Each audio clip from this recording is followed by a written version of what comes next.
Higher than I've ever been. Blasting off, I'm in the wind.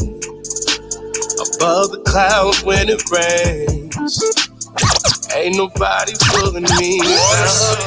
Shoulders, I can feel the weight. Yeah, they talking like noise. I don't feel the same. Yeah, I got the city on my shoulders, I can feel the weight. Yeah, they talking like noise, I don't feel the same. Yeah. You signed a record deal, I hope you got a lawyer. Cause you can't put your family through another scams. Did you read the contract, everything in order? It's like they signing just to say I am. We dodging lanes, still we praying for them. Cat it for the wife, me I stay touring. Wildin' for the day, got him to the light. Killy on white tee with the Air Jordans. Been fed a lot of rap, here's a rare portion. Social club is the best forever. Not to mention we're now backed by Capitol Records. You know the corporate gon' push what the father has destined, I tell them. We waited our turn, we were never bamboozled, we knew we could make it on top. The Lord is my witness, and this for the misfits, I told them we never gon' stop. More room to make bigger moves. Promoters now need a bigger budget. In the city, know we mobbing through. It's just how we do it. I got the city on my shoulders, I can feel the weight. Yeah, they talking like noise, I don't feel the same. Yeah, I got the city on my shoulders, I can feel the weight. Yeah, they talking like noise, I don't feel the same. Yeah. Never was a question, always been authentic. Never really cared about the Twitter mentions. Never really cared if you feel offended. Somebody say a prayer, call up TBN. Turning labels down, they don't see the vision. Signing capital, but still independent. You tryna reach the world, you can't fit us in it. Still diving in the crowd like I'm going swimming. Yeah, I do what I do, and I told you I'm never gonna stop. 24 days until I'm getting married, I waited enough. If I can find love, then you know that everybody has a shot. Yeah, slide on my girl DMs, you getting shot. Yeah, I'm really just kidding for real. I'm buying a house with a family as soon as I make a meal. Only one king on the throne, others get thrown for real. For real, I always stay true. I got the city on my shoulders, I can feel the weight. Yeah, they talking like noise, I don't feel the same. Yeah, I got the city on my shoulders, I can feel the weight. Yeah, they talking like noise, I don't feel the same. Yeah.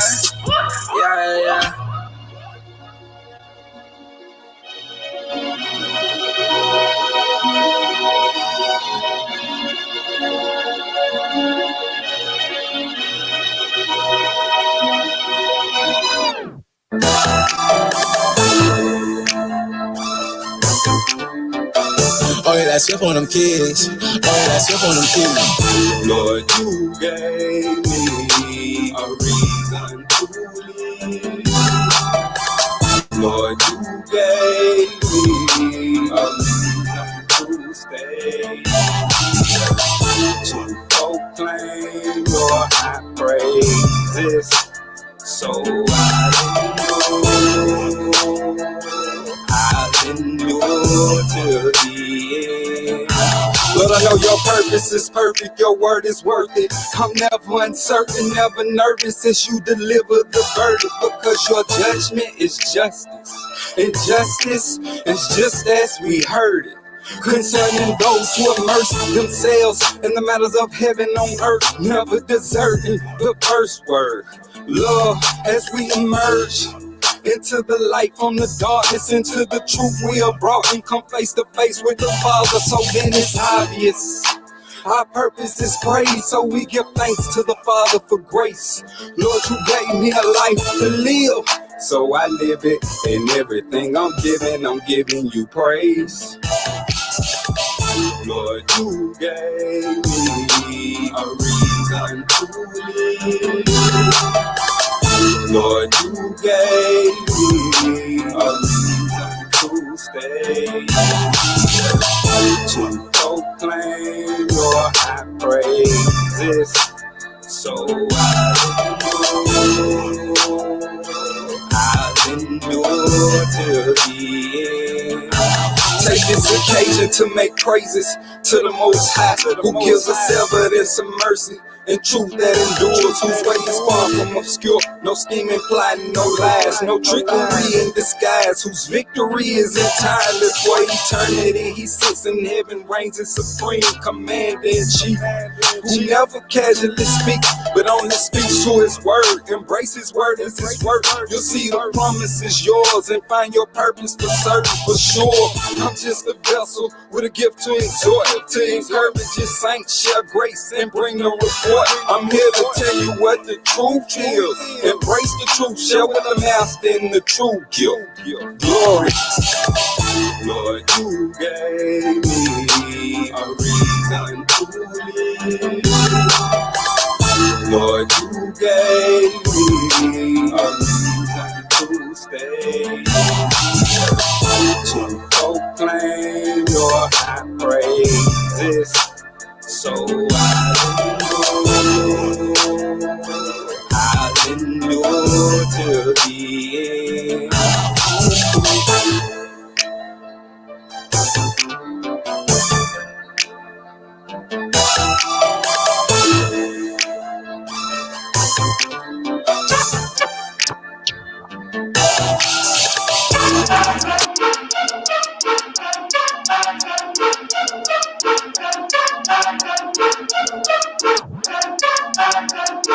Yeah, I'ma get it, that's for sure. I envision, then I go. I don't never look back on the go. Pray hard and then I work, and that's for sure. Yeah, I'ma get it, that's for sure.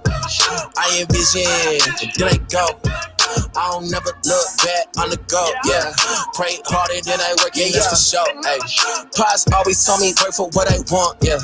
Always did when they told me that I want, yeah. So I don't understand the spoiled tip. My parents' money spoiled rich. I've been on my own kick that I'm gon' have the world grip, ayy. I just tuck my head and then I work and then I pray. Satan tryna get me on my game, but he might pray. Always wanted to be more, I'm feeling like I'm Ray. I step in super ace and now I'm chillin' with the grays. Diligent, I'm a rocket. Reading dreams like I'm Harden. I'm Chris Breezy, I'm poppin'. No more games, time to lock in. God say the planet, I'm on it. Going for my dreams, yeah, I'm on a ultra beam. I'ma get it, that's for sure. I envision, then I go. I don't never look back on the go. Pray hard and then I work, and that's for sure. Yeah, I'ma get it, that's for sure. I envision, then I go. I don't never look back on the go. Yeah, pray hard and then I work, and that's for sure. Hey, look. I don't get tired of the winning. Galatians 6:9, get used to my grinning. I ain't out here playing tennis, either with it or against it. Doing pushes while I got all these lanes extra chilling. When I came to the side, it was clear to me that these dudes ain't really who they pretend to be.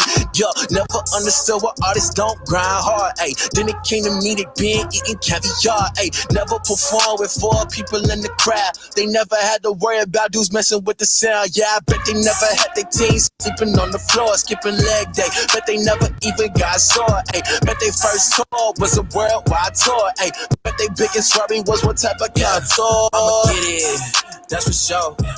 I envision, then I go.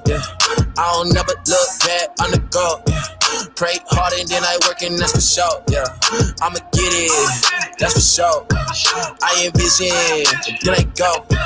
I don't never look back on the go. Yeah, pray hard and then I work, and that's for sure. Hey.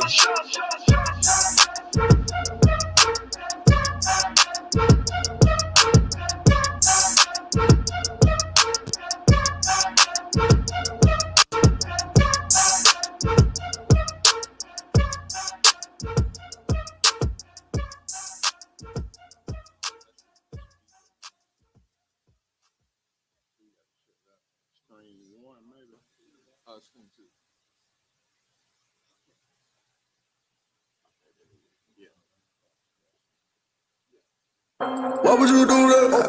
Why would you do that, huh? Oh God. Why would you do that? Oh God. Why would you do that, huh? Why would you do that? Oh God. Why would you do that, huh? Oh God. Why would you do that? Oh God. Why would you do that, huh?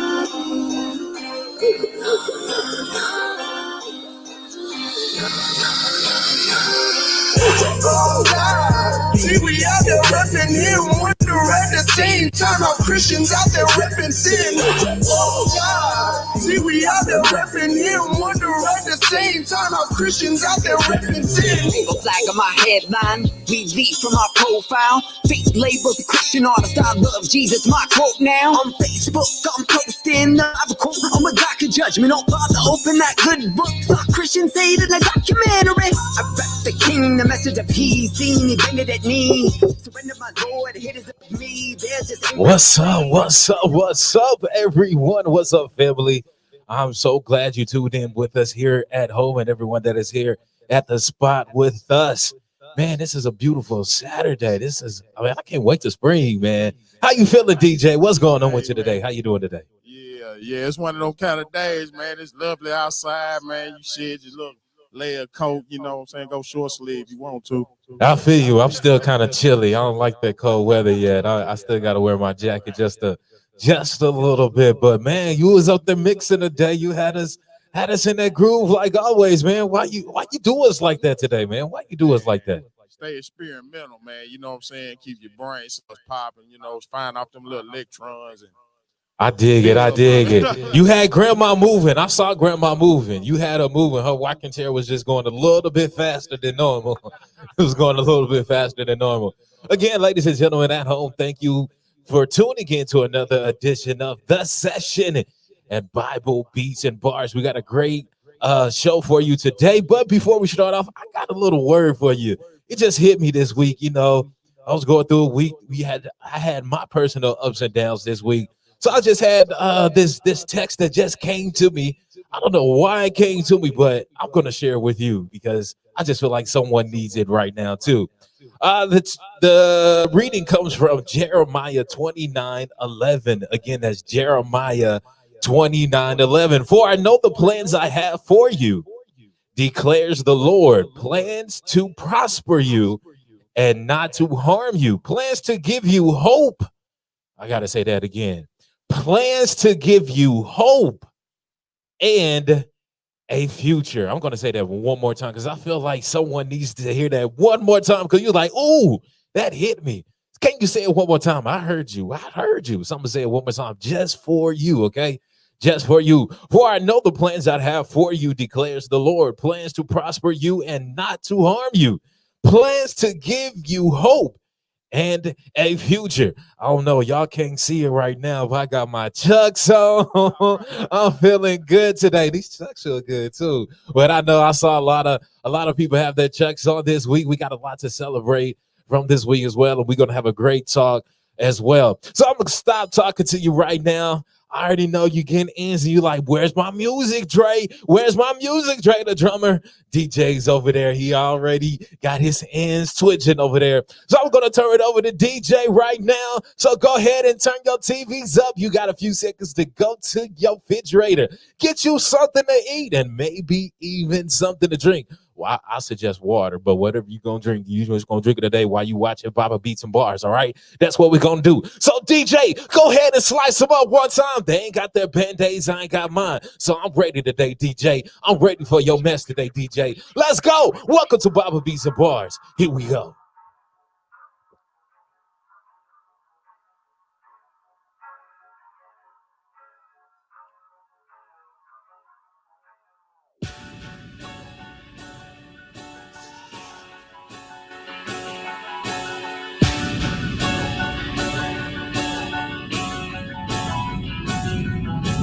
Drowning my sorrows, all of these bottles. Smoking when I'm low, up like Apollo. All of it's hollow, whenever the high's up, and all of my problems are right where I left them. So now I just gotta hope that you really own me. I just gotta hope that we really own say. I just gotta hope that you really own me. I just gotta hope. God please, God speak. God, I hope you guided my steps, cause I feel that's around the corner. I've been expediting my prayers, did you pick up the aroma? Fighting winter numb in my veins in a world that's getting colder. If she hates the one that I praise, why she sitting on my shoulders? Lost it all, still be with you. Good life, good fight, you know how we do. But the more I'm walking with you, the more I feel like I'm falling. If we killed the old me, then tell me why he keeps calling. Saw broken me and you brought me back. I'm 2.0 and I ain't going back. Safe in your presence, so many blessings. My adolescence, so many questions. Lost my direction, learning my lessons. So many years, even depressions. And I smoked enough, drove to stay forever high. Bought enough Gucci to stay forever fly. None of these things ever got me by. What good is the loot that we stacking high? Empty inside, cause it's all a lie. In good time, kissing it all goodbye. As sure as the sky is blue. Lord of the sun is what made me new. Pray every word that you spoke is true. My only hope in the end is you. Drowning my sorrows, all of these bottles. Smoking when I'm low, up like Apollo. All of it's hollow, whenever the high's up, and all of my problems are right where I left them. So now I just gotta hope that you really on the way. I just gotta hope that we really on the same. I just gotta hope that you really on the way. I just gotta hope. God please. Lord, save me from my enemies. When my trust fall, I lean all up on this Hennessy. And you know my tendencies. And you know the enemy. Energy is enemy. And I need the empathy. What it feel like, real life. I can't trust nobody cause they still life. Wake up every morning and I still fight. Feel fright. Scared of everything that'll shake me. Kill my only hope. Still alive. Know I'm falling fast. Feeling all these expectations pulling on me. Yeah, it's all a drag. Insecurities never at ease. These things I offer mask. Pray to the God above, but things have changed ever since I lost my dad. Yeah, I just want to come back. Yeah, tell me where to turn to. They say to let it burn, but it only burns through. Now God, you make these promises. I call it you gotta back it up. Cause if it all falls through, I gotta have it up. None of my sorrows.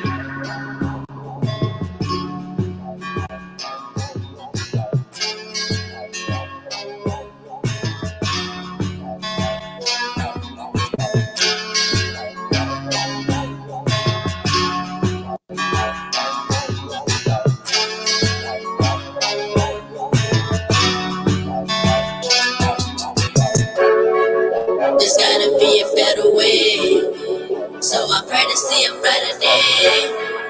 Sometimes I don't know how to try. Somebody come and lead me to the other side. There's gotta be a better way, so I pray to see a brighter day. Sometimes I don't know how to try. Somebody come and lead me to the other side. Hard living makes some hard hearts. Hard living make it street smart. I can't tell my teacher the square root, and I can tell you when they bout to shoot. Bad decisions lead to consequences. Now our mama's raising all our children.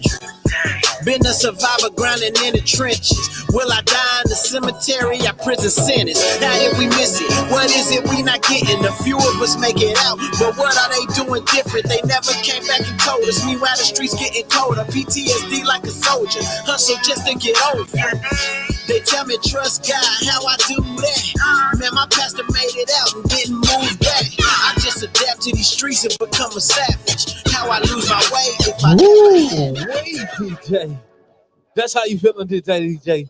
That's what you got on your mind today? Little something like that, Little something like that. How y'all feeling at home? You feeling good? Y'all feeling that? Oh, just wait till we get into today's show. Man, we got a lot of information for you. We got a special guest in the building. He's here. Some of you might know him, some of you might not, but by the end of the show, you're going to know about his history and what his heart desires here for what we got going on here in our country. But let's go ahead and get Bible Beats and Bars all set up. He's no stranger to you. He's family to you. He knows everybody around the world. I don't know who he don't know, but you know what? He gonna let you know who he know. Without further ado, the man with the plan, he's always got something up his sleeves. Go ahead and give him a warm welcome right now. He's your man, your host, Minister Fred. Let's go. Oh, no, what's going on? Welcome. How we doing this Saturday, Minister Fred? Man, I am having a ball, man. I'm having a ball, man. Welcome, welcome. Hell, you already know the business, brother. 6 feet apart, no drama. It's always on good polls. We still social distancing. So listen. I want to say, man, today's show is bananas because we're gonna do some highlights, yo, and then we got an amazing presenter, man. This dude he's dope, like for real. So let's give it up for my man, my co-host, man. Y'all give it up for my Andre, the drummer, man. Appreciate for real. Appreciate it. And we can't get nothing doing. We started with our man DJ Scissor to the one HANZ. He always got to make someone feel some type of way when we get started. He slicing people up so early. He be shocking them. And I'm just doing like, people like that, man. And I'm like, man, it is on and popping. So listen, we got to get right in on these highlights, man. The inauguration, bro. Man, it was something special, man. It was. Well, I think we should just give a few highlights or at least talk about it just for a second. Let's talk about these little highlights right here. Let's talk about. All right, so here's the thing. We know that the big thing that hit the internet was, what was it? It was pearls and chucks. So pearls and chucks. So we said we got to definitely do a salute to the First Lady, Mrs. Harris, man. I had to put my chucks on, so man. I can't wear pearls. I can't wear. Yeah, that's not gonna work out. I can't. I gotta make sure that's her. Work out. I can't. It's not gonna work. Don't ask me. But I will put on some chucks though. I'm going to support with the chucks. So I went in my crate, man. Folk, and I said, I couldn't decide what chucks to put on, bruh. So I brought them today, and I want y'all to help me. And then I want you to look, and then we're gonna put them on while we watch our video, because we got to always show some love to a foundation for drug-free world, because it takes all of us coming together to make a difference. So yes, while you talking about the drug-free piece, I'm gonna pull them out. I have 3 pairs I'm gonna pull out, and then I want you, Scissor, y'all got to help me with this one, and then those that are chiming in, just let me know if you like which one you like. All right, hey, Drills, drop some music on it while we're doing that, bro. All right, let's see what he's going to put out, people. Let's see what he's going to pull out. Oh, he got the big old duffel bag. Hey, that duffel bag dope, though. It's official, brother. Don't play, don't sleep. Okay, that duffel bag. He got dope. There it is, brother. Okay, now I understand. Okay, I understand. You know what I'm saying? I ain't saying they're not blessing us, so we can't say nothing. All right, so I got the red ones right this. Okay. That look like some hooping shoes. Okay, we got the red ones, right? Got the black and white trims. We gonna put these on the side right quick. We're gonna put those to the side. You're not hooping. We can't. Yeah, we ain't hooping. We're not hooping today. We're not on the court. They classics though now. They're official. They are. Don't get it twisted. So we're gonna put those to the side. We got to have this. Oh, we got the word. I guess they can Converse. I got the high top, all white. Okay. The high top ones. The Chuck leathers, baby. Leathers. Right. And then I said, okay, because I was seeing everybody rocking online. I said, okay, let me pull them out. And I was going to do my blues, but I said, nah, let's go black and white. See, that's why I couldn't find them. That's why I couldn't find them around town. You got them all. The black and white. Man, I couldn't find these black and white ones nowhere. Black Lives Matter. I guess so. Between Black Lives Matter and our new vice president, I can't find no chucks nowhere. Yo, so folk, which one should I go with? We already know the red one's out, so we're gonna go. Either we're gonna go with these. You gotta go with those, man. The black and white ones. Okay. I got the all black ones, so you gotta. Since you bought the last ones, here in town, you might as well go with the black and white ones, man. You gotta go with those. All right, cool. So yeah, man, let's get this party started, man. What's up, man? Shout out to our homie, man, that always keeps us right. Is to my man. Y'all give it up for my man, Prophet, Professor to the Prophet, Professor X. Get this sound in this video, audio stuff right, man. We appreciate you, man. All right, so let's get it going. I'm gonna lace up. All right, so right now, we really want you to focus on this next video right here. It has a lot of great information for you. And we just want to make sure that you understand the different vices that are out here in the world that you can kind of swerve away from to make sure you're staying on the right path. All right. So make sure you pay very close attention to this one. Parents, this is okay for your kids to watch. Okay. This is the information we want them to understand going into the junior high schools, going to high school and college. So All right, we're going to play this video. Make sure you pay attention. You can turn your TVs up on this one too. All right, here we go.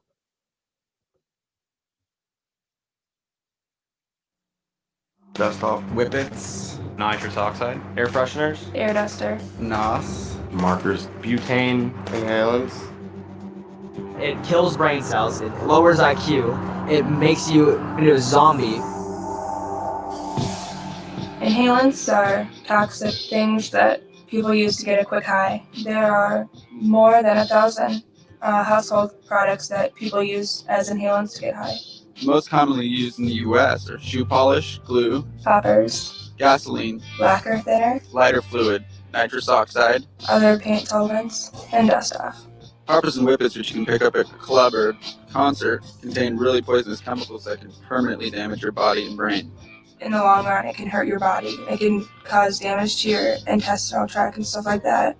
That cuts off the oxygen to your brain. It kills your brain cells. It even says on the labels, like, do not inhale, you could die from inhaling this. Like, on the labels of dust off, it causes heart attacks, causes this and that. And it's not like heroin or like meth or any of those drugs where it will, eventually you will gain a tolerance for it and you'll just be addicted and you'll just be trapped by it and you just keep doing it until you die. If you did it enough, you just die. Like, a lot of kids die with it still in their mouth because you just don't know when it's too much.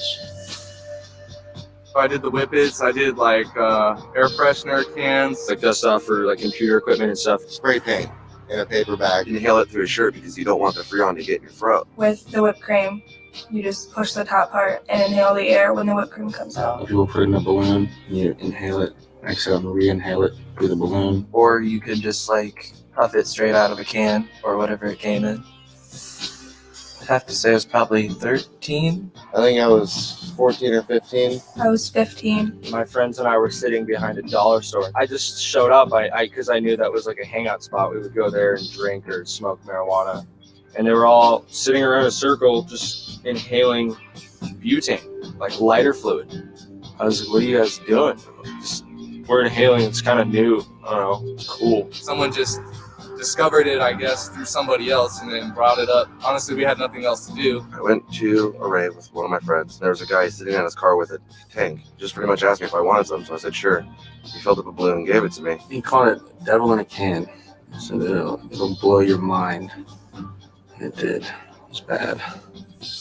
After I did it the first time, it only took maybe 2 to 3 days before I started doing it again. When I first started doing it, it was like really exciting. So spend another hour or two just going through all the different cans in the house. What's so addicting about it is you just feel the rush instantly.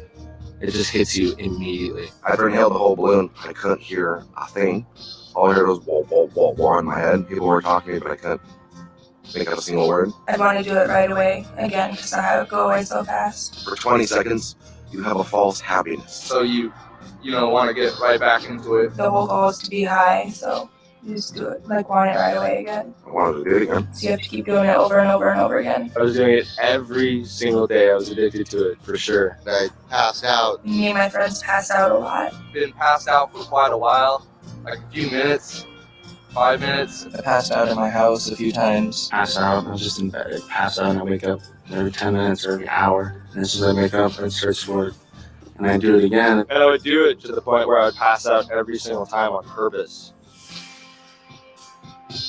When you pass out, you wake up and you don't remember what happened. You have like no sense of thought, so you tripping over things and always ending up hurt somehow, falling, shortness of breath, like it would make my chest hurt after a while. When you're coming down off of it, you get a foamy mouth and everything tastes weird. I'd get sick when I came down off a high. My stomach would hurt and I'd have a headache, feel really lightheaded. I couldn't even see. I would just focus on the ringing because your head will start ringing. It's not like you could read a sign or go get a glass of water. It's just like you had to sit down and just wait for it to stop. Also like paranoia, confusion. And depending how much you do, you get really nauseous. I just felt completely dead. Like I knew I didn't have any brain cells left. Probably the worst migraine you could ever have in your entire life. Where it feels like your brain is bleeding because it's hurting so bad. It's like, that's it. Until it's over, you're just a vegetable. So it's kind of like a never-ending cycle to where you'd be, never ends. It was me and 3 other friends, and we were huffing in a car, and the driver was huffing too. She had just taken a hit, and she drove into a tree, and like none of us were wearing our seatbelts. I had a friend end up in the hospital from it because she just didn't wake up. I was bored. Did it once, I did it again. Did it a third time, and then I passed out. The next thing I remember, I'm running down the street, barefoot and just bare shorts on. No idea where I was going. And somehow made it to my friend's house, and he drove me back to my car. There were cops there, and I didn't hit a tree. Huge tree. Messed up my car. I was stupid enough to ruin a $10,000 piece of machinery just for 2 minutes of being high. I inhaled a bunch of dust off and then got in the shower and I knocked myself out, fell over, hit my head on the bathtub spout. And then I woke up, stupidly enough did it again, inhaled it, got back in the shower and fell over again. You know, I was bloody and it's just stupid. I inhaled it and I fell backwards, hit my head on the concrete, and was out. And then woke up and the back of my head was bleeding. There was blood all over my back and my shirt and like all over the place. And my friends were all like, "Whoa, that was awesome." They thought it was cool. I thought it was like, "Wow, I'm cool now because I'm bleeding." And my friends are giving me approval because I'm bleeding and in pain. Good friends. I've heard from many other friends who, one was inhaling Freon, and he took 2 hits, and then that was it. And now he's dead. I do have trouble breathing. I can't run upstairs. If I do, I am on the verge of passing out because I'm out of breath. I still have memory problems with it because it severely messed up my memory. Can't remember faces like I used to. I don't have clear images anymore. I'm learning at a slower rate than I was 2 years ago. It does affect the way your ability to learn. It's really hard to see it at the time. You don't realize the toll it's taking on your body. I had no idea it would cause this much pain and suffering and trauma on myself. It really messes you up. They're irreversible to the body. Just based on the fact that so many people die from it, I would say don't do it. Because it's not worth losing your life over. A 30-second high from a $5 can of compressed air is just not worth all the trouble that it causes. Well, it would have been nice to know a lot more. I wouldn't have done what I did. Basically not worth it. I've seen people die. I've almost died myself a couple times. And just for that quick euphoria, there's so many better things in life. It's all fun and games, but it's really dangerous. Kids dying from it with the can still in their hand. There's no point to it. It's really dangerous. It's probably more severe than some of the most dangerous street drugs out there. I mean, all you're doing, in the time you're doing drugs, you're destroying your life, you're destroying your body, you're destroying your soul. But during the time, you think everything's fine. But that's completely false and fake and not true.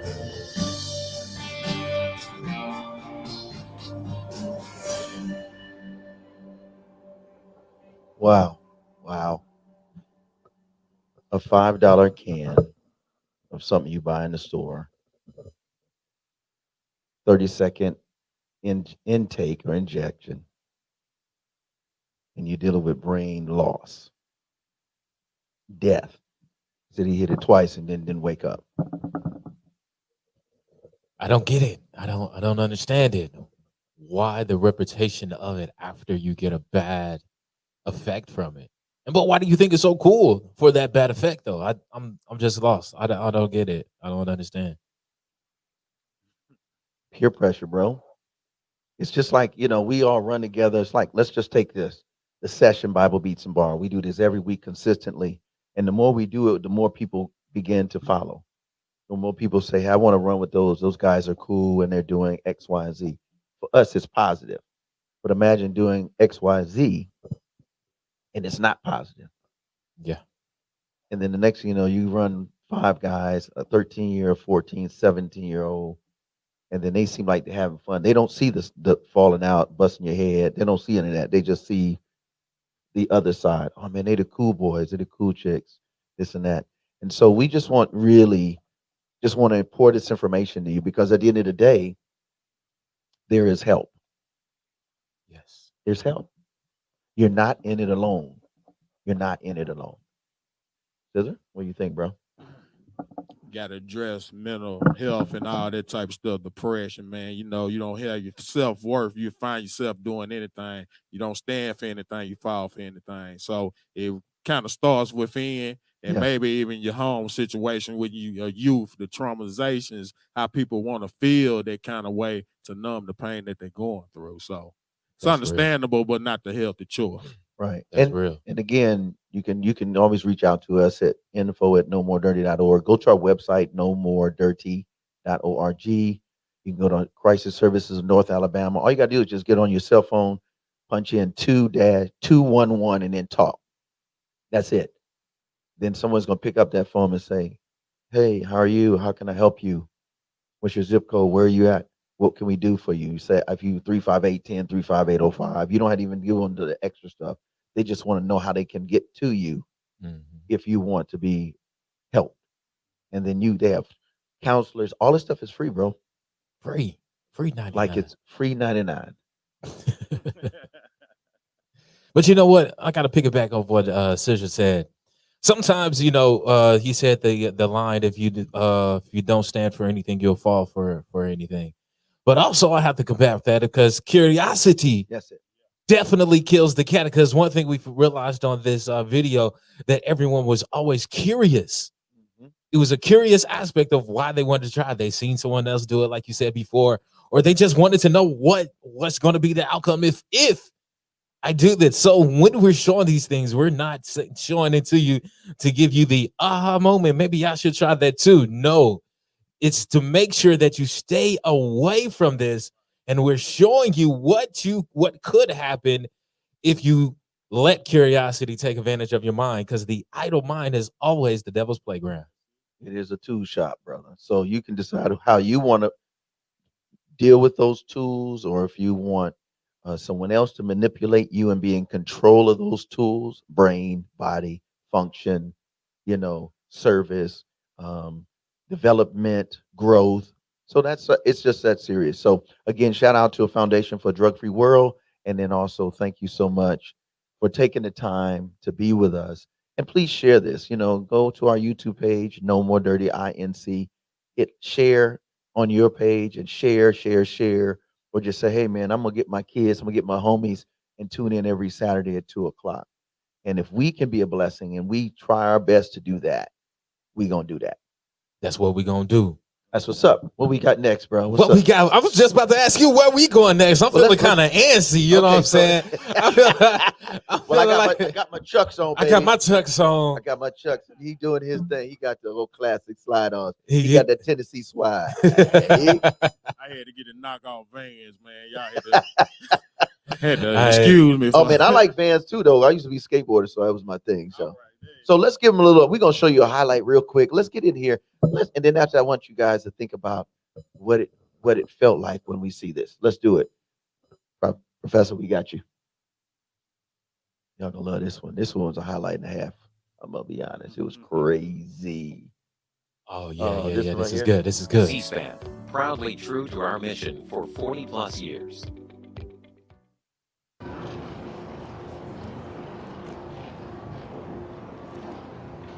Please raise your right hand and repeat after me. I, Kamala Davy Harris, do solemnly swear.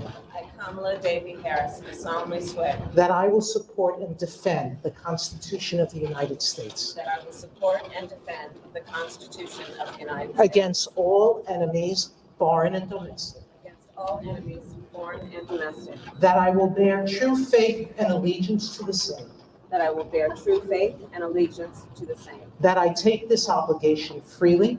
That I take this obligation freely. Without any mental reservation or purpose of evasion. Without any mental reservation or purpose of evasion. That I will well and faithfully discharge. That I will well and faithfully discharge. The duties of the office on which I am about to enter. The duties of the office upon which I am about to enter. So help me God. So help me God.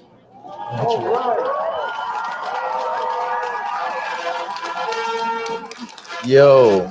Did you see that smile though? Yeah. That last line, she was like, so help. No, when she said, that I'm about to enter. She was just like, "Ooh, I made it! I made it! Hard work is paid off." And you just see it in her face. She was glowing right there. She was just glowing in that moment. So what did that mean to you, Dre? Think about it. What did it mean to you? What did that mean to me? I was actually at at work when I was experiencing this moment, and I just actually had to take this in. I was like, wow, I'm actually experiencing history here. No matter what level is on, you might have your beliefs or your systems of where you feel about that. No matter how you feel about this, this is 100% history. My son is going to read about this once they print this in the history books. You know what I'm saying? He's going to take tests about this. Who was the first female vice president in the United States? That's going to be a history test question. Some might get it wrong on purpose, but some might get it right on purpose. But I'm just glad to be a part of the land of the living, to actually see this monumental moment happen in this world on so many levels. There's so many levels this thing has crossed when it comes to fraternities, sororities, livelihood stories, blended families. There are so many aspects and so many stories that you can get from our vice president alone. So that's what it means to me, just a little bit. I love that. Scissor, what's up, bro? I know you got something, bro. Hey, truth be told, I don't have much, man, but experience, witnessing. I'm a witness to everything going on. You know what I'm saying? Yeah, it's good to see change manifested. You know what I'm saying? Everything is dead that don't move forward. You know what I'm saying? Wow, you got all the sayings today, sis. Talking about that is You coming with the heat today. I'll just leave it at that, man, because roses do grow through concrete. You know what I'm saying? So, when you gonna drop the mic, Scissor? You just keep coming with all these sayings. Let's drop the mic one time, Scissor. You playing today? You ain't playing, brother. I'm gonna just let him take over, and I'm gonna just disappear. Me too. Me too. We just gonna walk off the stage and be like, Scissor, you got it. You got all the sayings today, boy. Woo wee. Hands up, bro. He throwing all the shots. I know y'all felt that one at home. Well, I think for me too, guys, and to everyone watching, it was monumental in the sense that we have not only our first woman in the office, but our first multi-ethnical woman in the office.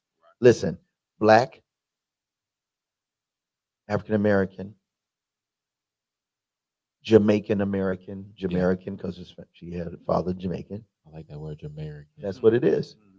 And then you have Asian American, and European, but she's blended, she's mixed. Listen to what I'm saying. I believe God did this thing intentional, and I'm not prophesying, but I think it was so cool about God to say, okay, I'm gonna put somebody in office that's got a little bit of everybody.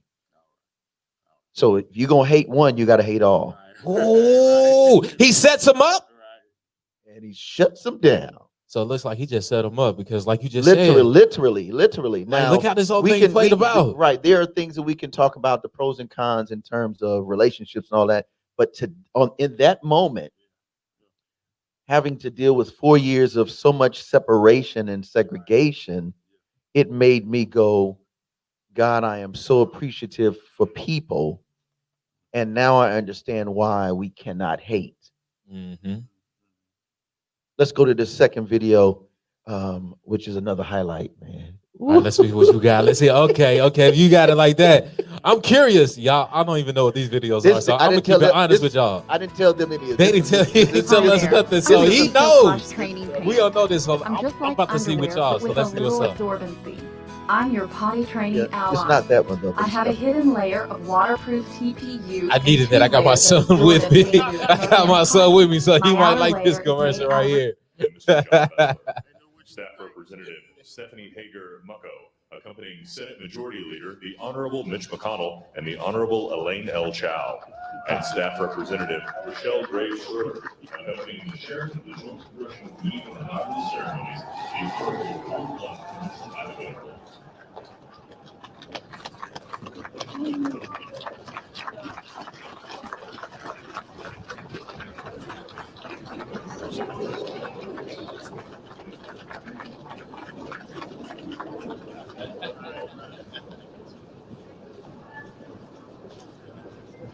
Surreal moment, folks.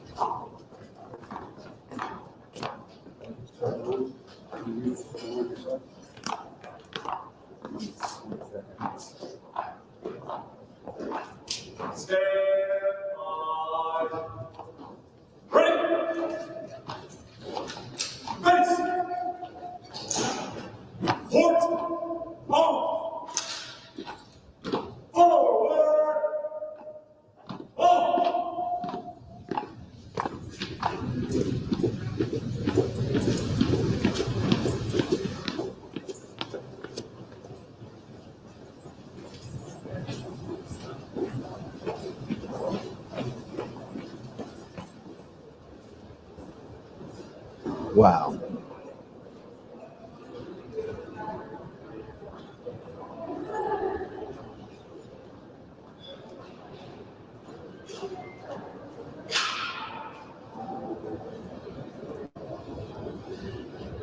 Surreal.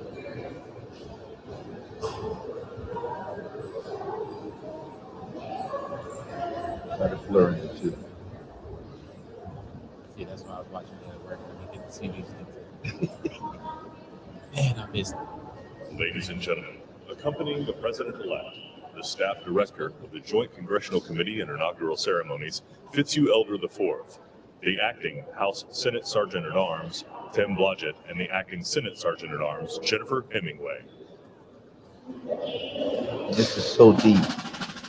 Listen to the names as they prepare.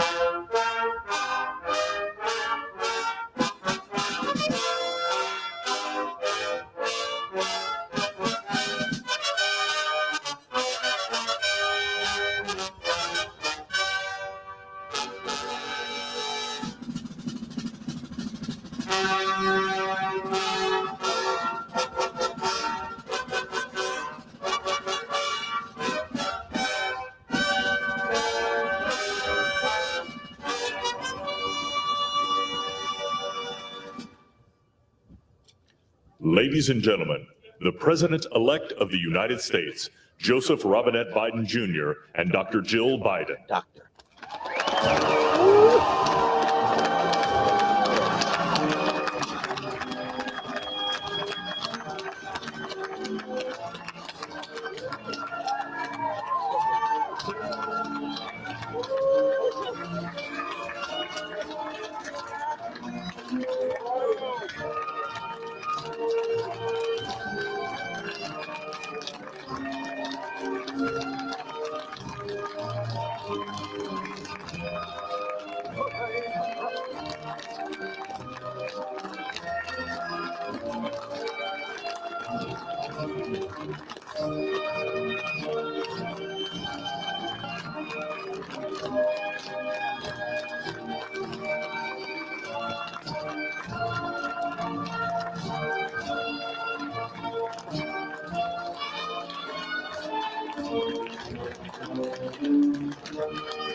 Ladies and gentlemen, please be seated.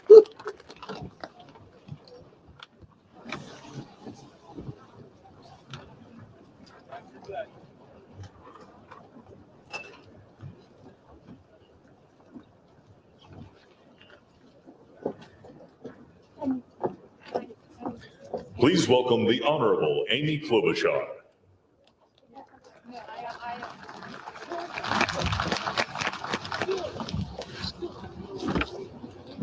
Vice President Pence, Mr. President-elect, Madam Vice President-elect, members of Congress and the judicial branch, former presidents and first ladies, vice presidents, leaders from abroad, and a whole bunch of Bidens. America, welcome to the 59th presidential inauguration, where in just a few moments, Joe Biden and Kamala Harris will take their solemn oaths. This ceremony is the culmination of 244 years of a democracy. It is the moment when leaders brought to this stage by the will of the people promise to be faithful to our Constitution, to cherish it and defend it. It is the moment when they become, as we all should be, guardians of our country. Have we become too jaded, too accustomed to the ritual of the passing of the torch of democracy to truly appreciate what a blessing and a privilege it is to witness this moment? I think not. 2 weeks ago, when an angry, violent mob staged an insurrection and desecrated this temple of our democracy, it awakened us to our responsibilities as Americans. This is the day when our democracy picks itself up, brushes off the dust, and does what America always does, goes forward as a nation under God, indivisible, with liberty and justice for all. This conveyance of a sacred trust between our leaders and our people takes place in front of this shining Capitol dome for a reason. When Abraham Lincoln gave his first inaugural address in front of this Capitol, the dome was only partially constructed, braced by ropes of steel. He promised he would finish it. He was criticized for spending funds on it during the Civil War. To those critics, he replied, "If the people see the Capitol going on, it is a sign we intend the Union shall go on." And it did, and it will. Generations of Americans gave their lives to preserve our republic in this place. Great legislation to protect civil rights and economic security and lead the world was debated and crafted under this dome. Now it falls on all of us, not just the two leaders we are inaugurating today, to take up the torch of our democracy, not as a weapon of political arson, but as an instrument for good. We pledge today never to take our democracy for granted as we celebrate its remarkable strength. We celebrate its resilience, its grit. We celebrate the ordinary people doing extraordinary things for our nation, the doctors and nurses on the front line of this pandemic, the officers in the Capitol, a new generation never giving up hope for justice. We celebrate a new president, Joe Biden, who vows to restore the soul of America and cross the river of our divides to a higher plane. And we celebrate our first African American, first Asian American, and first woman vice president, Kamala Harris, who stands on the shoulders of so many on this platform who have forged the way to this day. When she takes the oath of office, little girls and boys across the world will know that anything and everything is possible. And in the end, that is America, our democracy, a country of so much good. And today, on these Capitol steps and before this glorious field of flags, we rededicate ourselves to its cause. Thank you.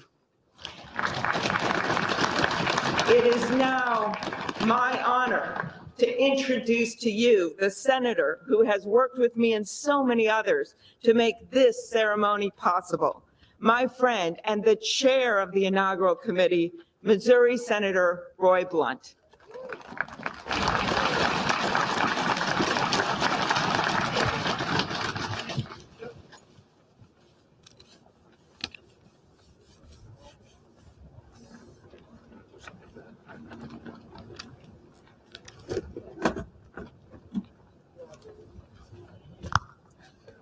Well, I should have known when Senator Klobuchar got involved, at least there'd be a touch of snow up here this morning. Of all the things we'd considered, I don't think snow was on my agenda until I walked out the door a moment ago. But thank you, Senator Klobuchar, and thanks to the other members of the Joint Congressional Committee on the inauguration as we officially begin the 59th inaugural ceremony. I also want to thank the Joint Committee staff and our partners, particularly our security partners, for the way they've dealt with unprecedented circumstances. When I chaired the inauguration 4 years ago, I shared President Reagan's 1981 description of this event as commonplace and miraculous. Commonplace because we've done it every 4 years since 1789. Miraculous because we've done it every 4 years since 1789. Americans have celebrated this moment during war, during depression, and now during pandemic. Once again, all three branches of our government come together as the Constitution envisions. Once again, we renew our commitment to our determined democracy, forging a more perfect union. That theme for this inauguration, our determined democracy, forging a more perfect union, was announced by the Joint Committee before the election with the belief that the United States can only fulfill its promise and set an example for others if we are always working to be better than we have been. The Constitution established that determined democracy with its first three words: declaring the people as the source of the government. The Articles of Confederation hadn't done that. The Magna Carta hadn't done that. Only the Constitution says the government exists because the people are the source of the reason it exists. They immediately followed those first three words with the words to form a more perfect union. The founders did not say to form a perfect union. They did not claim that in our new country nothing would need to be improved. Fortunately, they understood that always working to be better would be the hallmark of a great democracy. The freedoms we have today, the nation we have today, is not here just because it happened, and they aren't complete. A great democracy working through the successes and failures of our history, striving to be better than it had been. And we are more than we have been, and we are less than we hope to be. The assault on our Capitol at this very place just 2 weeks ago reminds us that a government designed to balance and check itself is both fragile and resilient. During the last year, the pandemic challenged our free and open society and called for extraordinary determination and sacrifice, and still challenges us today. Meeting that challenge head on have been and are healthcare workers, scientists, first responders, essential frontline workers, and so many others we depend on in so many ways. Today we come to this moment. People all over the world, as we're here, are watching and will watch what we do here. Our government comes together. The Congress and the courts join the transition of executive responsibility. One political party more pleased today and on every inaugural day than the other. But this is not a moment of division, it's a moment of unification. A new administration begins and brings with it a new beginning. And with that, our great national debate goes forward, and a determined democracy will continue to be essential in pursuit of a more perfect union and a better future for all Americans. What a privilege for me to join you today. Thank you.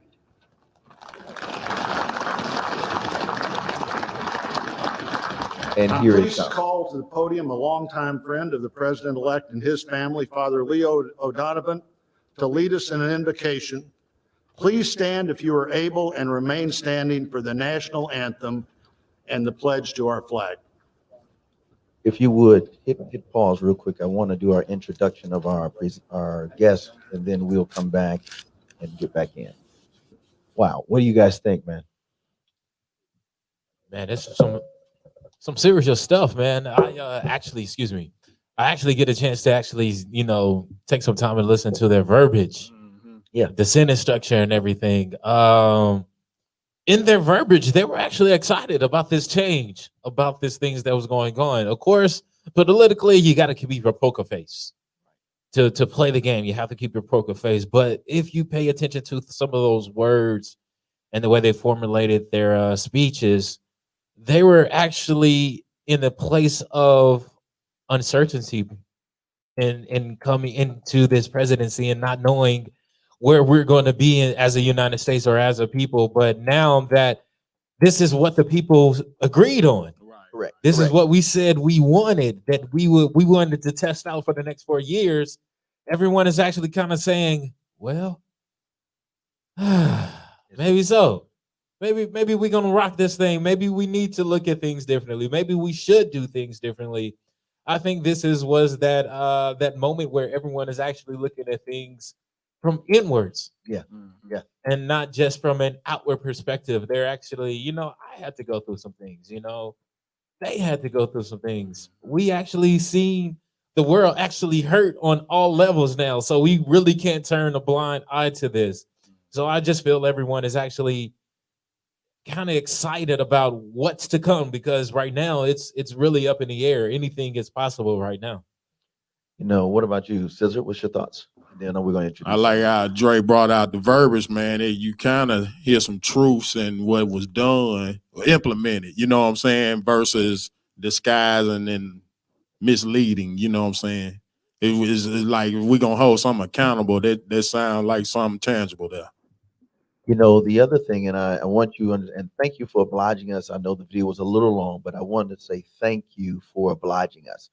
And here's the thing that got me, and I think it meant a lot of people. I was watching on all platforms, Scissor and Dre, is that people said, "Wow, for the first time, after so much drama, and after the situation 2 weeks prior to the same day."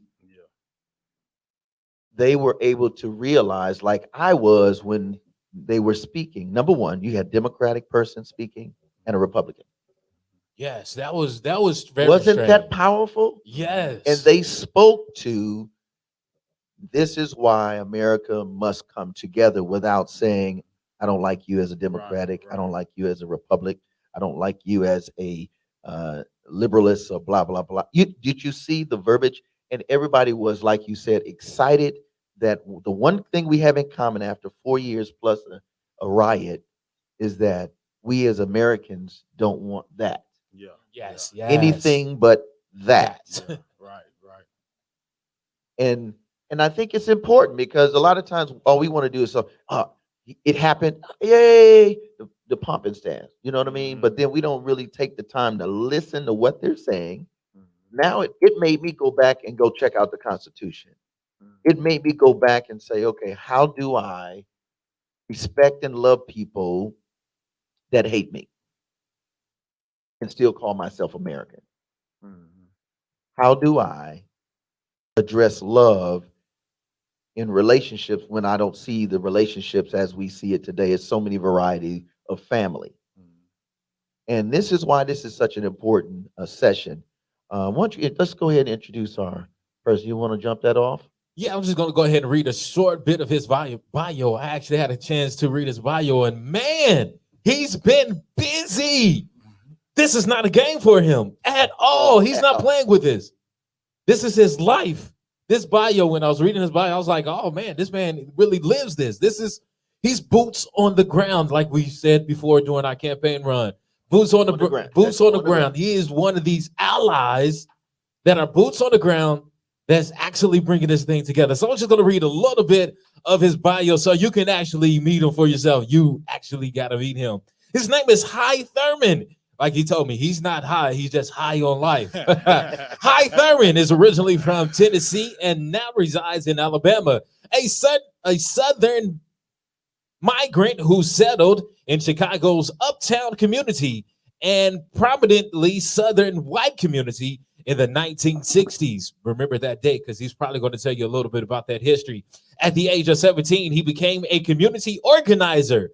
Again, he became a community organizer and co-founder of the Young Patriots organization, a group of displaced Southern white youth, and created services in health care, breakfast for children programs, and fought urban renewal plans to destroy the homes of the Southern right resistance. So I'm going to stop that right there. I'm going to leave that right there, because that right there is deep enough. And I want him to explain why that's so important to him and what that actually means, because there's some similarities to that a little bit, to kind of how we kind of our struggle a little bit and the struggle that he's fighting. So there's some similarities there, well, a little bit, right? Yes, sir. It is a lot of similarities. And this session today is a very unique one.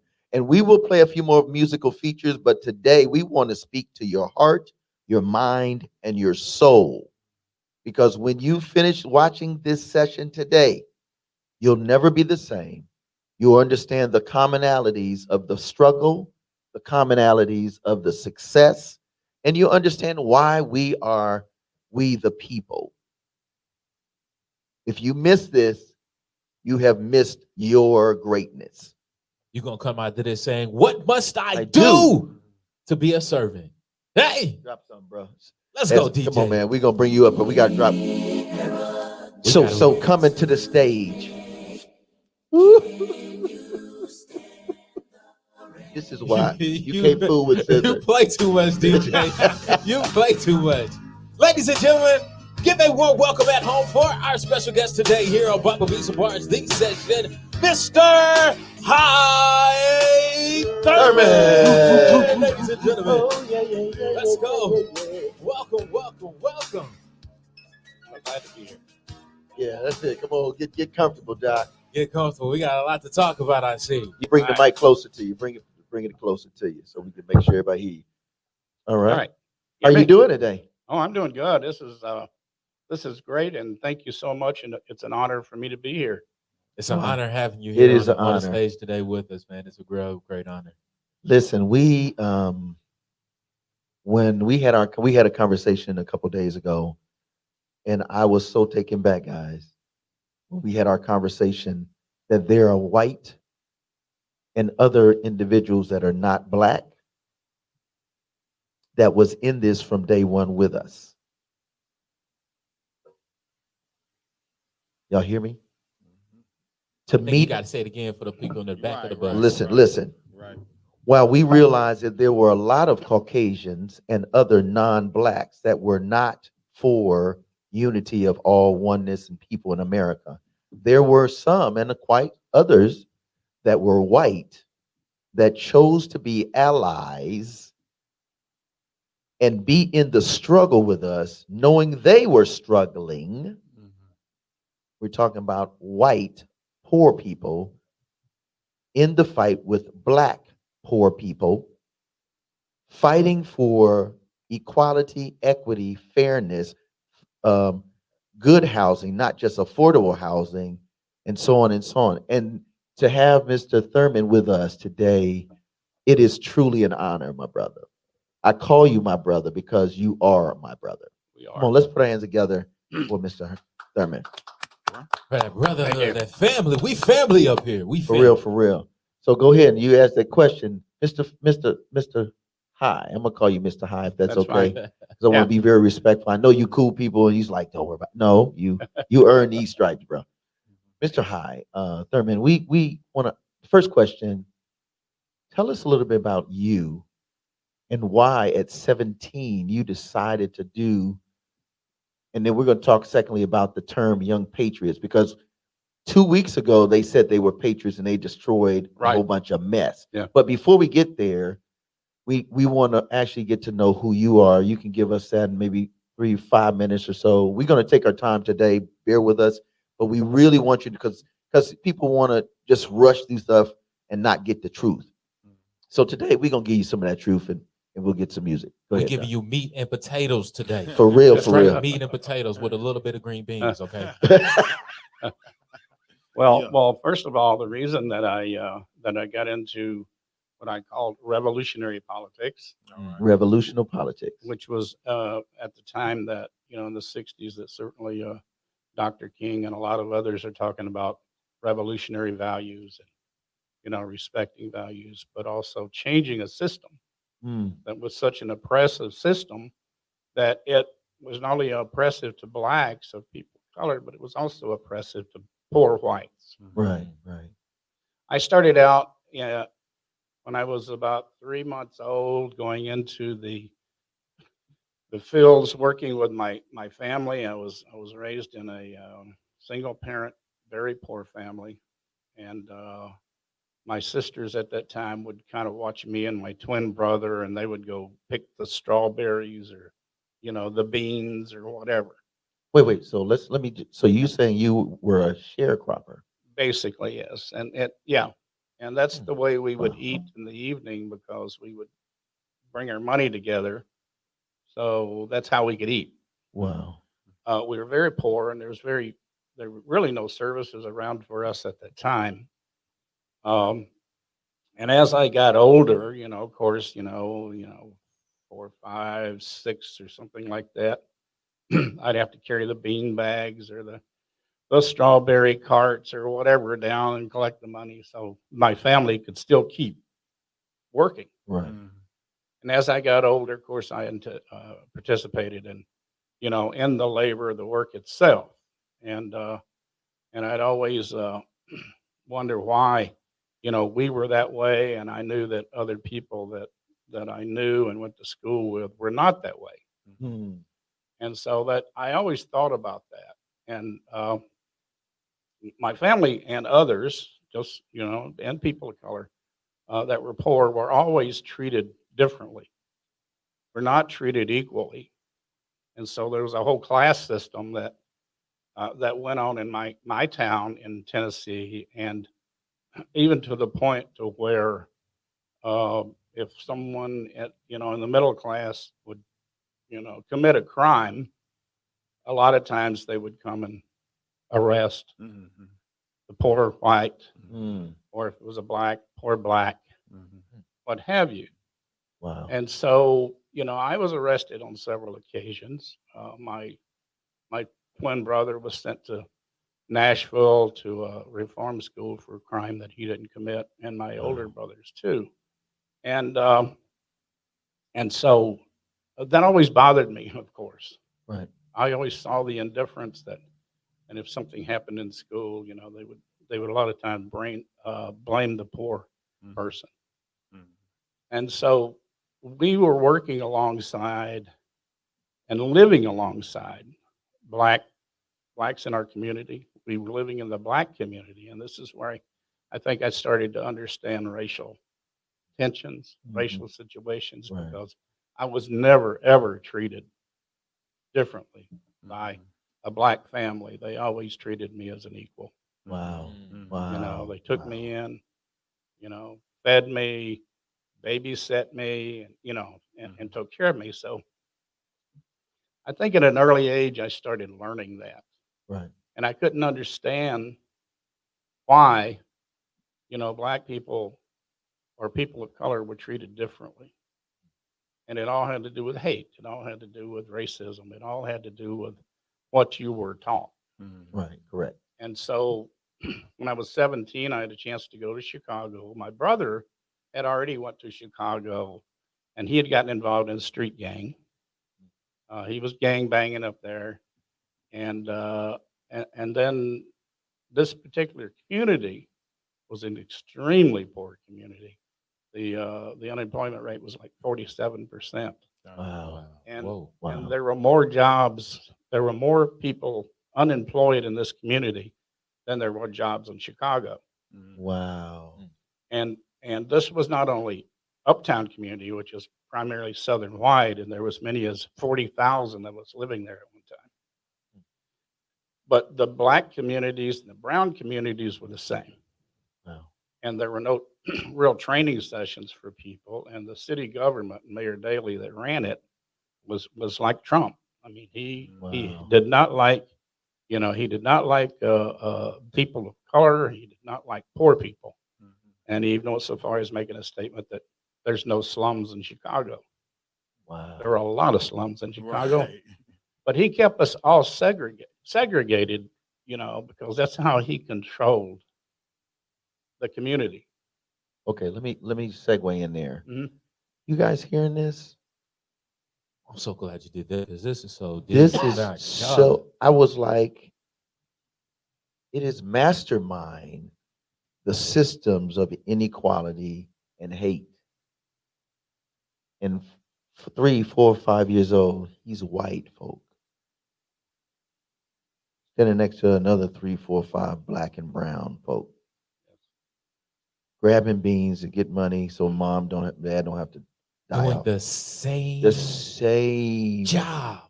Same job. Making the same amount. wage. Mhm. Living the same way. And but yet, we're treated differently. And then the other thing too that was interesting, and then we're gonna go into, because I want to move a little faster into the different phases, is the other thing that was really deep. You said, Mr. Thurman, is that you as a white person couldn't understand why it was even more impactful negativeness to the black and brown community, and you were just as poor as they were, showing even more classism, because that is really the system that keeps racism alive and well. Yes. So now you're 17, you go to Chicago, your brother's gang banging, you see all these poor people in the street, which was a lot of that when you do a little history on it, is how we got the Crips and the Bloods and the Disciples and the Vice Lords, because there was no jobs. It was hustle and flow and you try not to sell so many drugs to your family, but others. Genocide. Nah, I would have to disagree with you. Okay. What they actually was doing was the American dream. It is, but we're saying the same thing. Not the, well, we We're are. saying- exactly. We are saying the same thing, but this is the title they put on it to make it glamorous. Correct. But yet and still, we're understanding that the American dream stays the dream. Right. Because reality Yes. is what we're fighting. We can't get ours. Right. There we go. And I think that's interesting because then you had the Italians, the Trumps, and all of them Yes. who were doing the same grimy things. Yeah. No shade to the party, but we're talking about the indiscretions that were accepted and allowed in crime and degradation. Yeah. In the same, but it was just people with money and those who didn't. So let's talk about the Patriots. So you got 17. How did you get to the point where you said, I'm going to get in the fight and not just see the fight? I was there 2 weeks, and I was stopped by the cops, and they threw me in the back of the patrol car, and wanted me to actually be a burglar for them, because in 1959 this police station had been busted for burglary and selling stolen goods. It was busted by the FBI, and this was profitable for them. Prostitution, drugs, everything. And so what they had done is they had gotten someone that had gotten into trouble, and instead of sending them to jail, they'd say, I want you to be my burglar, And there was a very, I guess, well-known burglar that they did recruit. And he did all this for them, but he was busted by an honest FBI agent, basically. And he turned state's evidence, and got 8 policemen fired, and the police commissioner fired. Wow. But they got me in the back of the police car, and this was the pivotal point for me. Was they wanted me to be a burglar, and I said, I'm not going to be a burglar. And they said, do you have any ID? Let me see your ID. And I was 17, so at that time we had selective service, the draft. I didn't have a draft card, and so the cop said, I can sell you one. Wow. This is how crooked they were. Right. And when I wouldn't do that, he started swearing at me and telling me to go back home, and I won't say the word, but right, I got you. Do something to my mother and my dog and my pig or whatever we do it to down there. And so they kicked me out of the car, pushed my face into the sidewalk, and another one kicked me in the back as he was taking the handcuffs off, and told me that if he ever sees me again, he won't be as nice. And so it was at that point that I said, okay, the other guys on the street guys are talking about the same thing, and now I'm a victim of it. Right. And I had just saw a few days before that the cops were beating up an old man. And so that was really my turning point that I got involved. I got involved with a group of some of the gang members were moving out of they were called the Peacemakers. They were moving out of there into getting involved with the Students for a Democratic Society, actually, that came That's in powerful. and they were there to get jobs for people. But they realized that there was much more going on than jobs. So they started the political education of people in the community. And so those of us, we already knew, what was going on, but they helped us form an ideology. And one of the first things that happened, we were called the Good Fellows at the time. Yeah, associated with the mafia. We had to change that. Right. But one of the first things we did was we led a march on the police station. Wow. For police brutality and murder. Some of our members were being murdered. Some of our women were being raped by the cops. They had a house where they could take women, and we were being beaten. The thing about Mayor Daley, was that he would take the worst cops and put them into the poor communities. Right. He didn't want them to be in Right. the more wealthier communities. Let me stop you there. Go ahead. Go ahead. Go ahead. Right. I was about to say, is that the let's see if how I can word this. Do that. You have given us can you, if you don't mind, what time and what's the date and time? The year. Thank you. The year all of this was going on. This like the 60s, middle 60s kind of sort of. It was in it actually started, the SDS came into the community in 65. But I got there in 67. So between the middle and the ending of the 60s, it seems like the replications of doing bad was to say, hey, you have this issue, take this issue that you have and do what you want to do over there. And we'll support you. You're backed by us because this is your disciplinary action. So you're already disciplined. So whatever you're doing while you're being disciplined, it means that it's almost like being grounded, like when your parents, you're grounded tonight. Then if you automatically do something else within that night, because you possibly could get off of grounding within that night, your mom or dad is going to say, I'm going to extend this grounding longer. That means that you're going to spend longer time in this community or in this jurisdiction because your attitude is not right for this other way. Your pay doesn't change, right? Your level doesn't change, Right. but just the place where you're now, your jurisdiction, man, that's crazy. So it looks like they built It is a that system. foundation of, hey, disciplinary actions, you just go over there. And I think that's why it's so important that when we have good law enforcement, that we not only celebrate it, but we work together.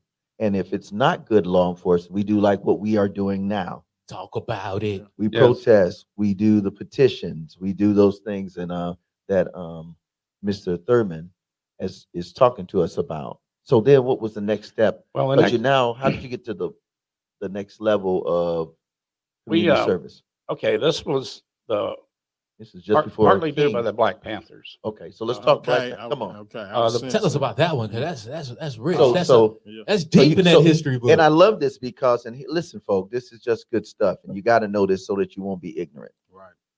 Now we got poor white person, immigrant base, you got slaves, poor blacks in inner city Chicago, poor white people in inner city Chicago, gangs that are tired of the same drama that the poor whites and the blacks are dealing with. And they say, let's come together, unity. And they form this organization because they realize the way to get to the corruption is get into politics and not be corrupt. Right. So they become that. And then you tie in with the Black Panther. How did that work? Well, the Peace and Freedom Party ticket out in California came into the community because they were running Elder Cleaver as president of the United States. Okay. And they contacted us because they had heard that, we're these poor hillbillies, but we're very radical. We're trying to make a change. And so they wanted a poor Southern white to run as the vice president. And we picked Peggy Terry, who was a former Klan member. Correct. But she had been involved in SNCC and had gotten radicalized and moved into Uptown. So let's tell them what SNCC stands for those who do not know what SNCC, because that's a powerful movement. Southern Nonviolent Coordinating Committee. And they are white people. They're black. Black and white, right? Black and white, yeah. Correct. But they had said at one time, Stokely Carmichael had said, we want white people to go organize their own. We don't want you, we don't need you to come in our community to organize our people. We'll do that. Right. We want you to go into your white communities and organize the white people because that's where the racism is. And that's where the power is, which And is that's the same thing today. That's where the power is. And so we took that at heart. And we did, and we started setting up programs, but through this presidential campaign, and we were, I was 18 years old, some others were 14 years old. Wow. Others were like 21, 22 years old, running a presidential campaign. called the Wow. Cleaver Terry campaign, running against George Wallace. Stop real quick. Young people, you can do all things. Man, Go ahead, You Trey. my dude. You started it. You started. You No, take go on ahead, to man. it. You the millennial. You did it. You in my head. Just know that. You take it. You take it. There I'm really celebrating you right now because there's really nothing you cannot do. There's nothing you cannot do. You got to pull that scripture up that you read earlier. But the Bible says nothing is impossible to him or her that believeth. And then it says, blessed is the man or the woman that maketh their trust the Lord and do. I can believe and not do, nothing happens. I can believe and trust and not do nothing, nothing happens. I can believe, I can trust, and then I can get in the fight. Then things happen.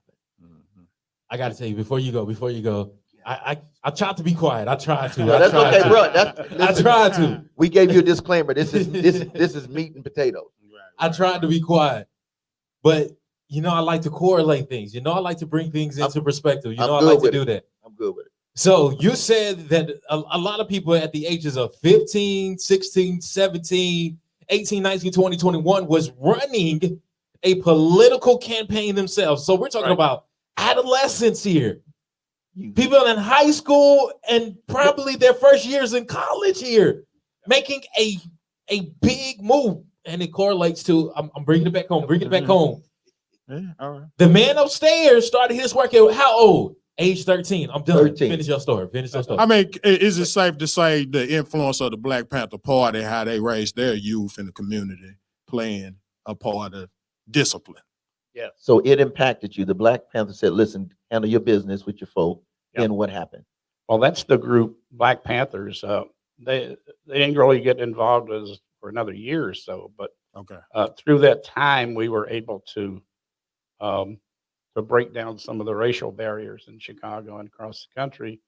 Of course, we didn't win the election, Right, correct. but we knew we weren't going to win the election. But we did get a substantial vote from people and raise consciousness that people of color and whites can work together. Let me stop you there.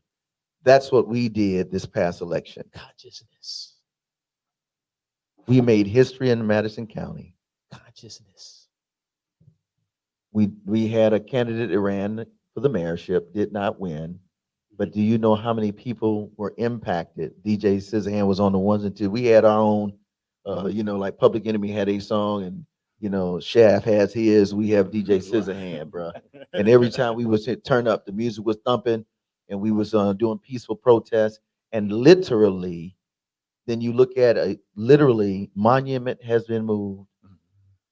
Then you go a little bit further, then we were able to have more people vote that hadn't voted, almost 47, 50,000 people more vote that haven't voted since 2008 or maybe 2012. And then on top of that, to be able to have our first Black female Madison County commissioner. Yes. So what you're saying is so true and relevant. And then you have now what we're doing now, we just push an envelope. We want everybody to be engaged in the political system so that you cannot not be counted. You know what this is also, I'm probably the youngest person on this table, but I have to bring things home because we looked at some numbers yesterday.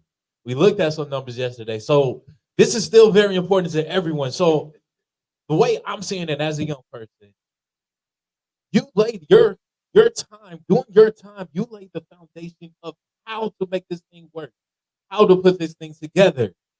Now we have come about, still follow that same blueprint, still follow that same history outline. It's like, you know what?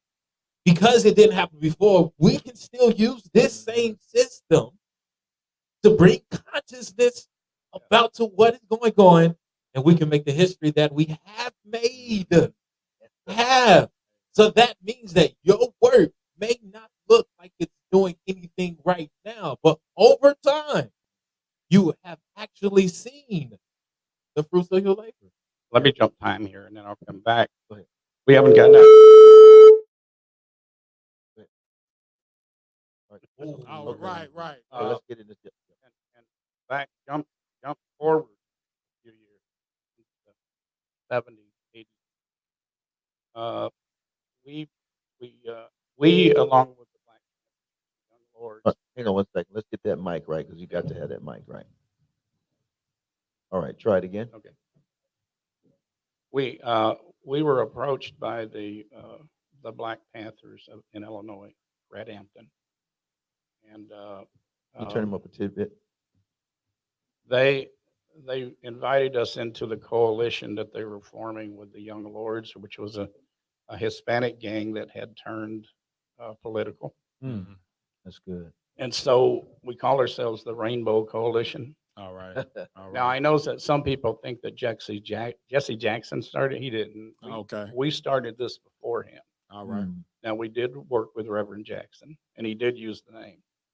But we started this some time ago, and there's actually a documentary made about American Revolution 2, which is out, and also our new documentary that's out now. But jump ahead in time, and what did these politics do, and what did we do by offering free health clinics and free breakfast for children programs and running an electrical elections. We helped get the first Black mayor of Chicago elected, and that was Harold Washington. Wait, let's put our hands together, man. He ran on the rainbow politics. All right. And then we got Bobby Rush as a senator, and he's still a sitting congressman today. And he was one of the founders of the Black Panthers in Chicago and the Rainbow Coalition. Come on now. All right. All right. That brought somebody named Barack Obama to Chicago. Come on now. Understand your history. Right. And this is why. And if you're looking at history, there's a book called From the Bullet to the Ballot. Yes. That traces the rainbow politics into these different campaigns and even into the Barack Obama campaign with David Axelrod. Now to prove it, Barack Obama ran against Bobby Rush for the Senate and lost for the Illinois Senate. And he didn't run on the rainbow politic, but Bobby Rush did. So when Bobby Rush went to be a senator and run to be a congressman, Barack Obama ran on that politic, and he was elected. That's right. And so he learned from that, and he learned from those politics, and went all the way to Washington, as we know. So in a sense, we were able to get, the first Black president elected. Right. But everything has its cost. Right. Yes. We were victimized by the FBI, All right. Yeah. the COINTELPRO, because Mayor Daley did not want anybody to gain any power in his city because he came up through a gang and he understood what gangs were. He declared war on gangs and on us. He outlawed us in Chicago. Actually, we have uncovered, some FBI documents where J. Edgar Hoover called us a threat, a dangerous threat to society, and that a rising Messiah in Chicago needed to be eliminated. Right. That was Fred Hampton, and so everything had its cost. So Fred Hampton, for instance, was one of the greatest organizers that I have ever seen, that I knew of. He was young. He was in his 20s, early 20s, but had a knack for getting people together. Of course, he was assassinated. That's right. We had people murdered in our organization. The Young Lords had people murdered in their organization. And so they literally outlawed us in that, in Chicago. But the reason that Mayor Daley didn't want us involved is because one of the ways that he gentrifies a community was to put an institution or a college into it. And so in the uptown community, urban renewal would displace all the Southern people. Mm. Because Uptown was one of the richest communities at one time. It was built to be an entertainment district, and that's where Hollywood was. I mean, that's where they made all the movies, Right. and they had all the clubs there, and and so when the movie industry moved to California, it left a lot of vacancies. Oh yeah. But then again, there was people moving into the suburban areas to get out of the city. Right. Left a lot of vacancies. So it left a lot of vacancies for people from all over the world to come into this melting pot of a community. And so there were literally people there from every country in the world. Let me interject. And I think if we look at what's happening in Huntsville, the music in district, and we look at all the regentrification that is taking place, one of the things we have to remember is that as we regentrify, we must continue to build within that structure. So if you come in, you buy, then you need to rebuild. Yes. And if you're going to bring an educational system, unlike what the mayor did, because that's what they do, they come in and tear down one school in a black and brown district, bus them to a predominantly PWI, predominantly white school, and then they turn around and dump all of the monies that would be for those kids that are struggling academically and socially, and the only thing they can keep is free food. So we've got to really, if we're going to get in, I'm speaking to those who have means. If you have means, let's sit down and let's talk about buying back and rebuilding, which is a part of the platform that you all, as well as us as black and brown that are in real estate and industry, because that's the way you can always grow economically from the bottom up. Yes. And we proposed to the city of Chicago, along with other organizations, what was called the People's Village, but it later became known as the Hank Williams Village because there were so many Southern people there. And this would be a self-contained, self-determined community where this college was supposed to go, with its own health departments, free health services. It's at a school.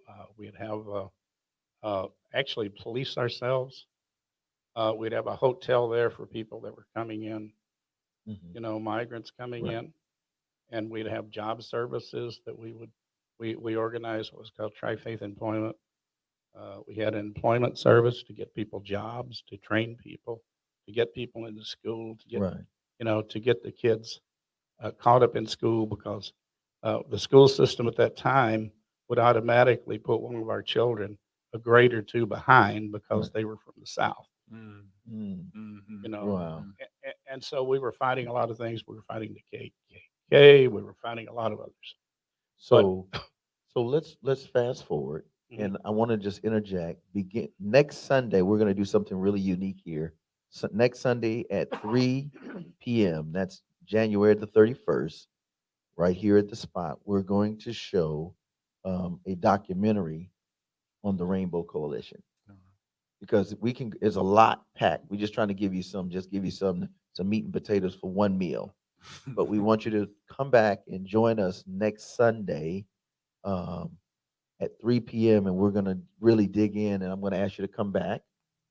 And the director of the movie, we're gonna Skype him in, hopefully bring him in, and we can kind of do a panel, kind of just so that you can actually see this, because you're getting it. And I know you're going like, "Good God of mercy!" Right? Because once you think of the times and actually put them together on certain events, you'll be like, what?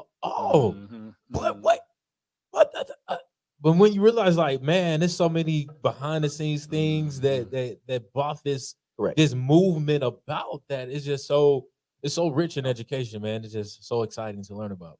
And I think it's amazing too, Mr. High Thurman, is that your movement, the Young Patriots, when you look at that, has birthed out of the Rainbow Coalition. And then you look at now, you have Rainbow Coalition, you have Poor People's Campaign we had just last week. This is good stuff. This is doable things. And so we want to really share this stuff because we really want you to get involved. Listen, if you're on the sideline, you lose. If you're on the sideline, you lose. Big time. You lose. and not just you, but your family and the community that you live, because no one person or family can live to him or herself. And the generations thereafter. And the generations. So because now we're benefiting. We're reaping, correct? Yes, we're benefiting from those generation of that generation's actions. Yeah. If they didn't take the actions that they did about equality for rural areas and everything like that, where would we be today? These are all the things that was swept under the rug, and because of what we've been doing in the last 4 years, everyone's like, who is dirty under there? Oh, that's where y'all at. That's where y'all been. Oh, Yeah. that's where, we find that things are finally coming uncovered to where we can understand why we're where we are today and how we can keep things going and keep things moving forward. Well, here's what happened too was, Fred Hampton was assassinated. Correct. And Mark Clark. Correct. And the Chicago Police Department and the FBI were found guilty in Right. two civil courts of conspiring to murder Fred Hampton. Of course, no one was ever brought to justice for that, Right. but what they did do at that time, they took all the records of newspaper articles, everything that they could find on the Rainbow Coalition, and sealed it for over 40 years. That's right. Wow. That's right. Okay. And at the Chicago Historical Museum, it's being released now. Yeah. And we're getting into it, the part that hasn't been redacted. And there's most of the people that lived at that time are now dead. Right. So they can't be brought to justice. But we have unearthed a lot of that now, and we're beginning to see why they didn't want the Rainbow Coalition to get much recognition, because they were afraid of that type of a coalition. Right. Because now, the borders are open in Chicago. That's it. That's correct. There's no segregation there now. Right. Unless people want to live in their community, institutionally, right? They Correct. can go back and forth as much as they want and do what they want. But Well- at that time, it was all closed, and that's how, of course, Mayor Daley caused more crime in those communities. Therefore, he could get more federal funds for his sadistic police. Right. So it's more pouring. So let's do this. I want to do the wrap up this way. Again, next Sunday, 3:00, right here at the spot. We want you to come, wear your mask, check in, hang out with us. You have a book. I want to just hit that real quick. What's the name of your book? And I want you to bring some books back next week. Book's called Revolutionary Hillbilly. The Revolutionary Hillbilly. All right. All right. All right. That sounds cool And- right and there. the Yeah, Fred man. So, in essence, what is the book about? The book is And about. now I need you to give this to me in about 2 minutes. Okay. most. All right. It's basically what I've just been talking about. All right. All great. right. Oh, You wow. know, It's Okay. my life story, actually. All right. Okay. I'm great. writing it. It's taken from my notebook, Wow. that I've learned in life. And it also talks about what we're doing now. I mean, we've just organized the North Alabama School for Organizers, Okay. School which for we're Organizers. training organizers. All right. That's what's up. And we also organized the Homeless Construction Coalition. We work with the homeless and other organizations. So what we're trying to do is with this book, and we're trying to live up to the legacy of the Rainbow Coalition. Gotcha. Gotcha. And of course, we're fighting white supremacy, and that's what we've always done, Mm-hmm. and we always will do that. And racism. All right. Can I add something? I know we talk about gang members, but how influential were veterans in the movement? I couldn't hear you. What kind of influence did the veterans? I know around those times, a lot of people served in the military and come back home to be disappointed. Yeah, there was that was a Vietnam War that was going on at that time. A lot of those people that came back were suffering so much PTSD, but a lot of those people that came back had learned a lot and had to depend on their brothers while they were in combat, and so it changed a lot of that racial thinking. One of the things I didn't mention was that when we started organizing in the community, we wore a Confederate flag. All right. Wow. So why did you do that? Well, we did that because, and we talked to Fred Hampton about it and others, because it brought up, we had a flag. If we had it on our beret or if we had it on our jacket, we would have Free Huey button or Right. Okay, United, United Farm Workers, Right. and that kind of stuff Yeah. next to it, Yeah. the patch next to it.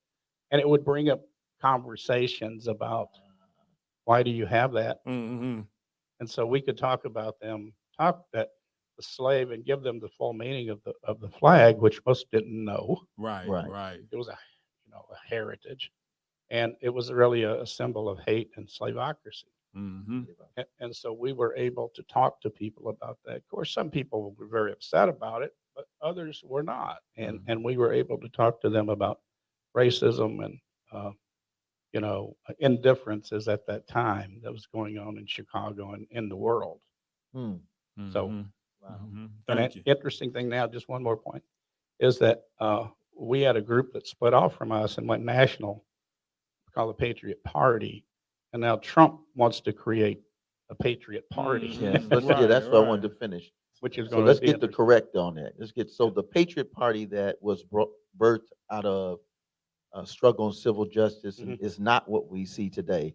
No. That we saw 2 weeks ago. No, not at all. And we actually have a video we're going to have him to queue up. We're going to end with that after we do this segment. Those were the imposters, right? They're imposters. They're Correct. imposters. Okay, correct. And so this is why this is so important, folks. This is like, I can't express how important it is. The Bible says we perish because we don't have the knowledge in our brains. A lack of knowledge. Here we go. So check it out. Here it is. It's the split on what the deal is. And then you'll let everybody know where they can get your book. And then again, he'll be here next Sunday.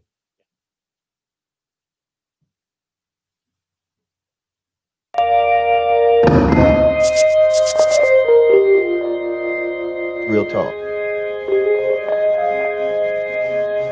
Some say that we've not seen anything like this since 1812, when the British broke into the Capitol and burned down the Capitol building. But I would suggest that for oppressed people, Native people, Indians, Latinos, Black people, we've seen this many times.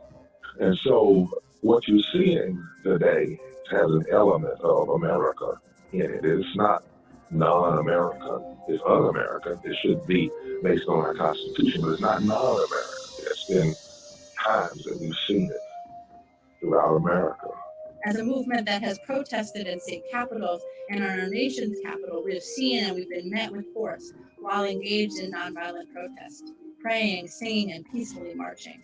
The people who stormed the Capitol on January 6th were not protesting nonviolently.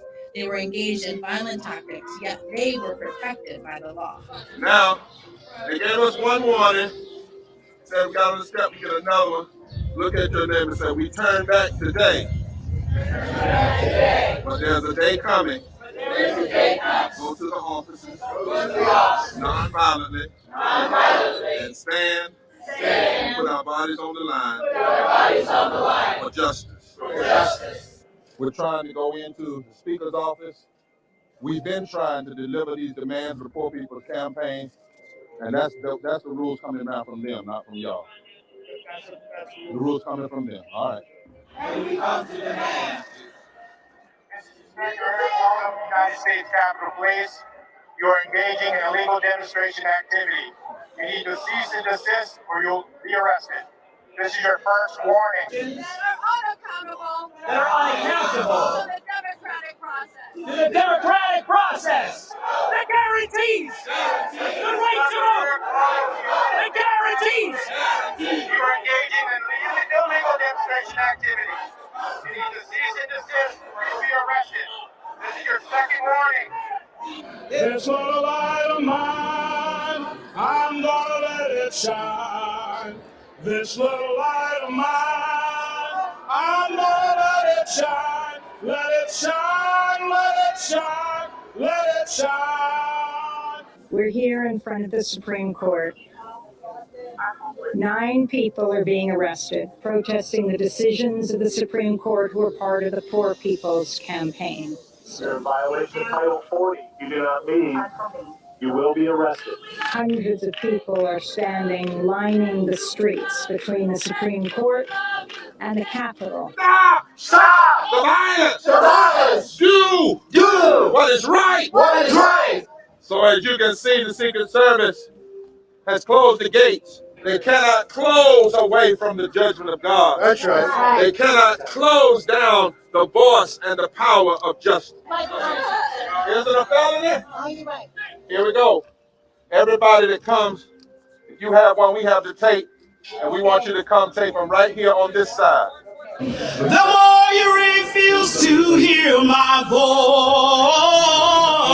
voice, the louder I will sing. It's crucial that we make ourselves heard. No one is listening. We write letters, we make calls. No one is listening. So we gotta find a way to make ourselves heard. We are the Poor People's Campaign, a national call for moral revival. And we are here. We are poor. We are clergy. And we're here to say to our nation's capital and to the highest court of this land that everybody has a right to live. We read Article 6 of the Kentucky State Constitution that says we have a right to free assembly.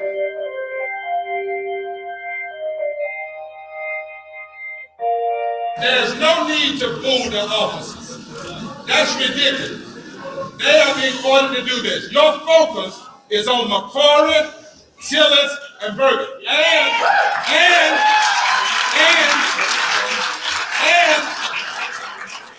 if you can't maintain discipline, we'd ask you to leave, because we don't have to do that. Our focus is on policy. Our focus is on legislation. The people that we are fighting for are not served. These officers, some of them don't even want to do this. The agenda is education. The agenda is the poor. The agenda are the unemployed. Faith tells us that one can chase 1,000 and two can put 10,000 to flight. Faith tells us if God is for you, it doesn't matter if the whole world is against you. Faith tells us that Goliath was 9 feet tall. David was short and rooted. But when the dust cleared, it was reported that when you walk by faith, the bigger they come, the harder they fall. Slavery had the number. But keep on reading the story. Harriet Tubman, Frederick Douglass, they won. Franklin Delano Roosevelt was in a wheelchair. He faced the Great Depression.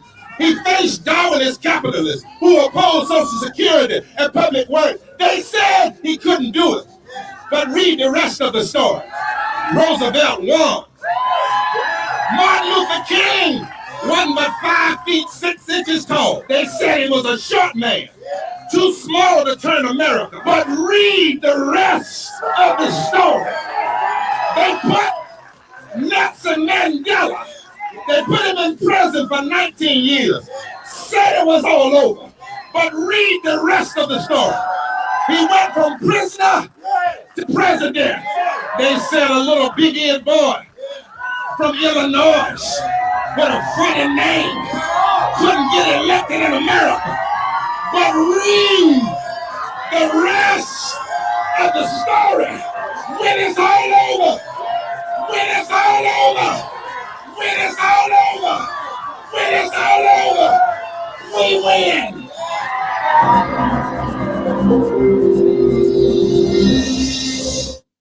Wow. And on this past week, we won again. I want you to Morning, everybody. It's DJ Envy and now we have 2021, our first multi-ethnical Black woman as our VP.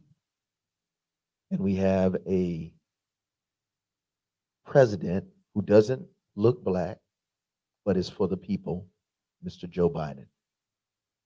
So the efforts of what the Poor People's Campaign has been doing since the 60s, since the murder and assassination of Dr.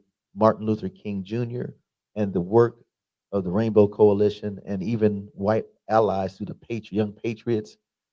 All of these things have allowed us in 2021 to be here sitting on a platform doing what we're doing. We're living because of the death and the crucifixion and the murder and assassination and the protest peacefully of all these wonderful people. So we just want to encourage you, don't give up. Don't give up. He or she that endureth to the end will get it. And we will be saved, whether that's economically, housing, financially, socially, spiritually. So I just wanted to just say thank you for taking the time to ride with us. We realize it's a little bit longer than normal, but we pray that you really have learned something today. Now, we are going to do our prayer piece. We got to give that. We got to make sure that we pray at God's graces on this.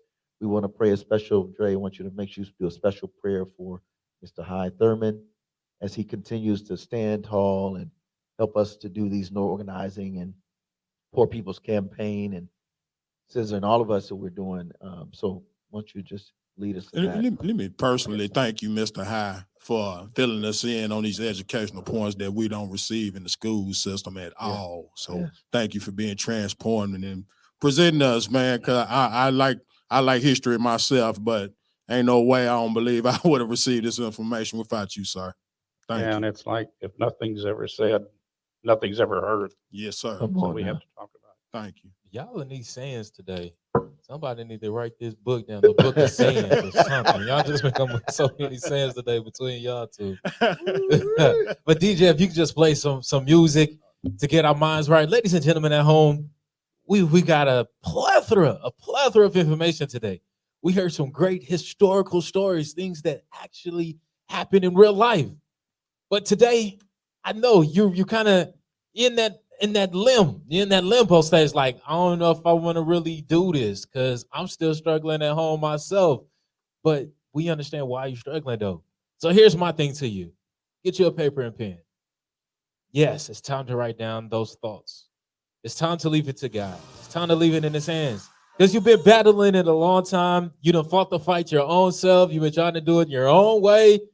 And you're driving yourself crazy because it's still not working. It won't work because you haven't given it to the man upstairs just yet.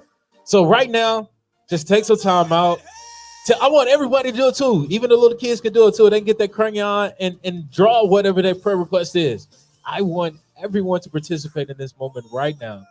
So I'm going to let the DJ play this song. I'll play a couple of songs so you can just put it on words, what you want to give to God right now, whatever it is. You can be like, God, I want to do more in this world to make this world a better place. I want to join the Poor People's Campaign. I want to learn more about the Patriots Move. I want to learn just how to be a better person in this time to just spread more love. Write it down, make it plain. You know how I like to say it. Write the vision. That's the only way you can make things plain in your life. So DJ, give us some things to actually to make us think, man. Make us think and make us get into this move so we can handle it over and give it to God. I'm going to do it myself too. I'm not telling you you're doing something that I'm not going to do. I got some things I got to get to it because, it's been a week. You feel me? So right now, go ahead. It's time to write down.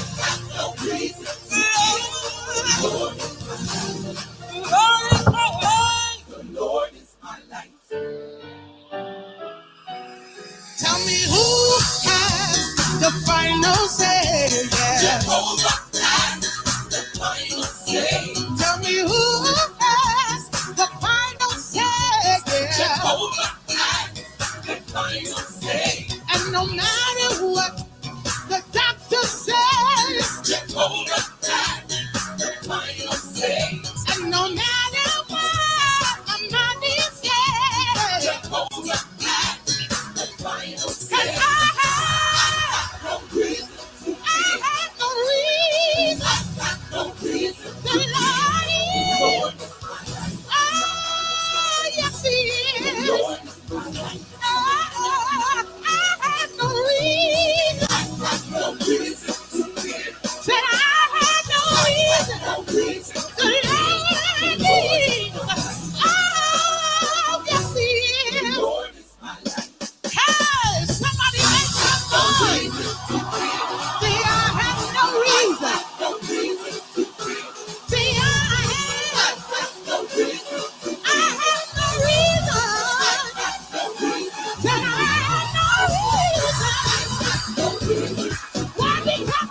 He's walking right beside me.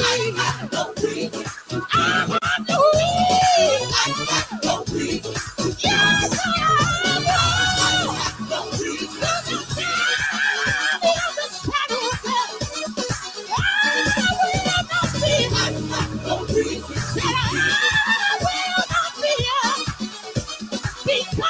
God.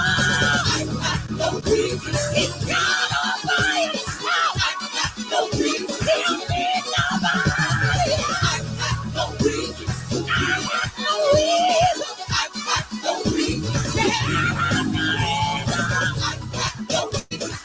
I've become comfortable being uncomfortable. I've become comfortable with being guilty. Listen, whenever you are anointed, whenever you are anointed, the enemy will come to kill. But I've got good news. God is with you. God is with you.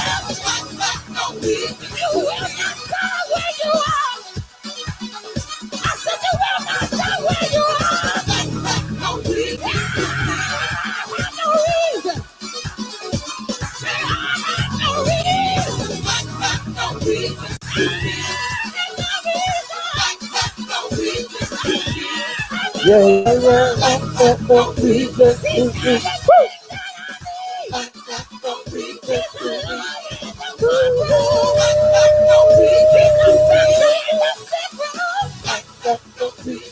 Man, boy.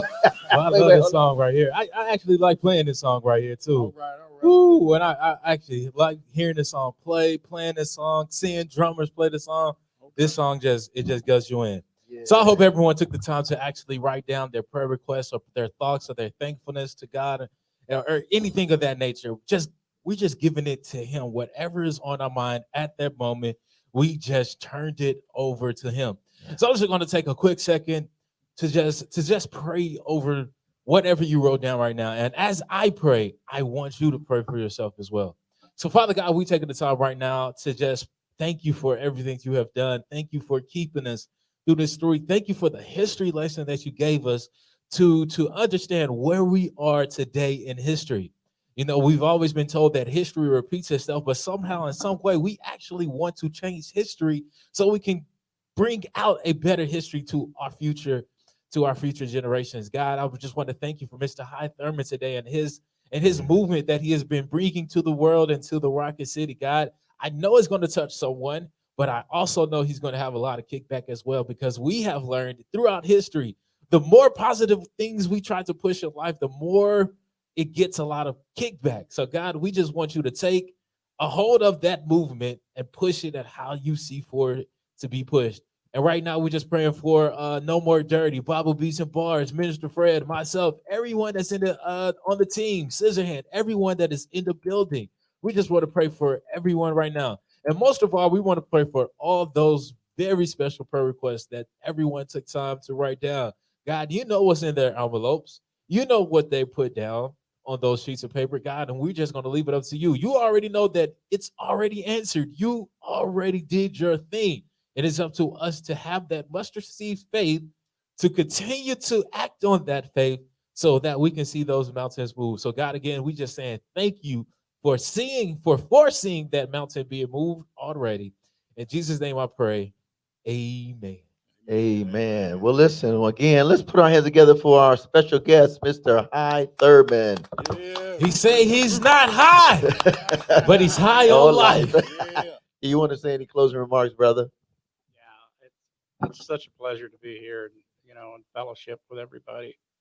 I think if we can continue to do this, we can, just travel miles and miles. Yeah. To ending some of this inequality that goes on in our country. And I just want to thank you for allowing me to be here. Well, Thanks. we are glad. So let's give it up one more time. And don't forget, next Sunday we will be here. Well, next Saturday we'll be here. We got another special guest. Every week, you getting some serious real here. You already know the business. Every week. No game. Okay. Level up. That's Level what we're up. doing. 21. We Hey, leveling up. so last night we were just playing around. So y'all Dre and I, serious. we're thinking about doing a record, man. You know, we got to do something. So we're gonna do a little snippet of. We're gonna take you back in the worlds of hymns because he's a hymn cat. I love hymns. Man, what was that? and SZA. I gotta remember it. It kind of slipped my mind. Just Maybe when drop a beat, man, and that's gonna be our freestyle tonight. Freedom, we can get freedom. Hey, Drake. I got to think of him again. Freedom. You work the hymn. I'm gonna just go. Okay. I gotta think of him. Let's see what I can think of. Be free. One like this one.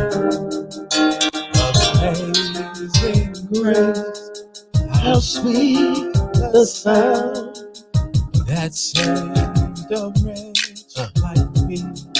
Like me. I once was lost, but now I'm found. I was blind, but now I see. I see. I once was lost.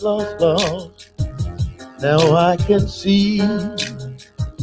He saved me, and you and all humanity. I like it.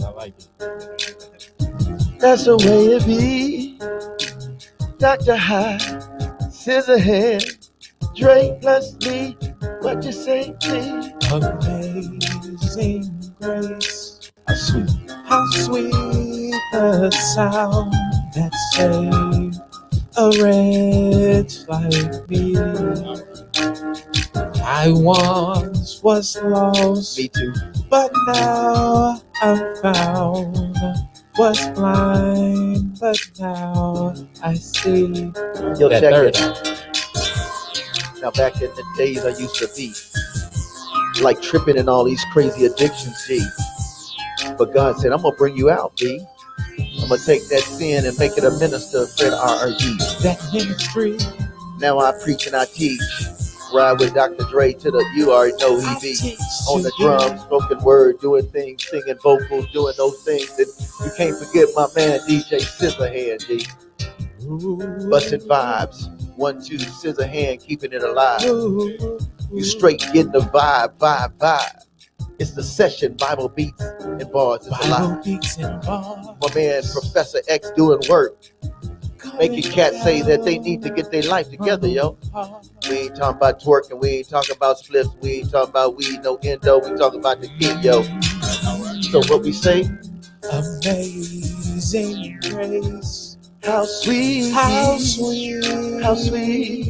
the sound, savor it like me, that saved a wretch like me.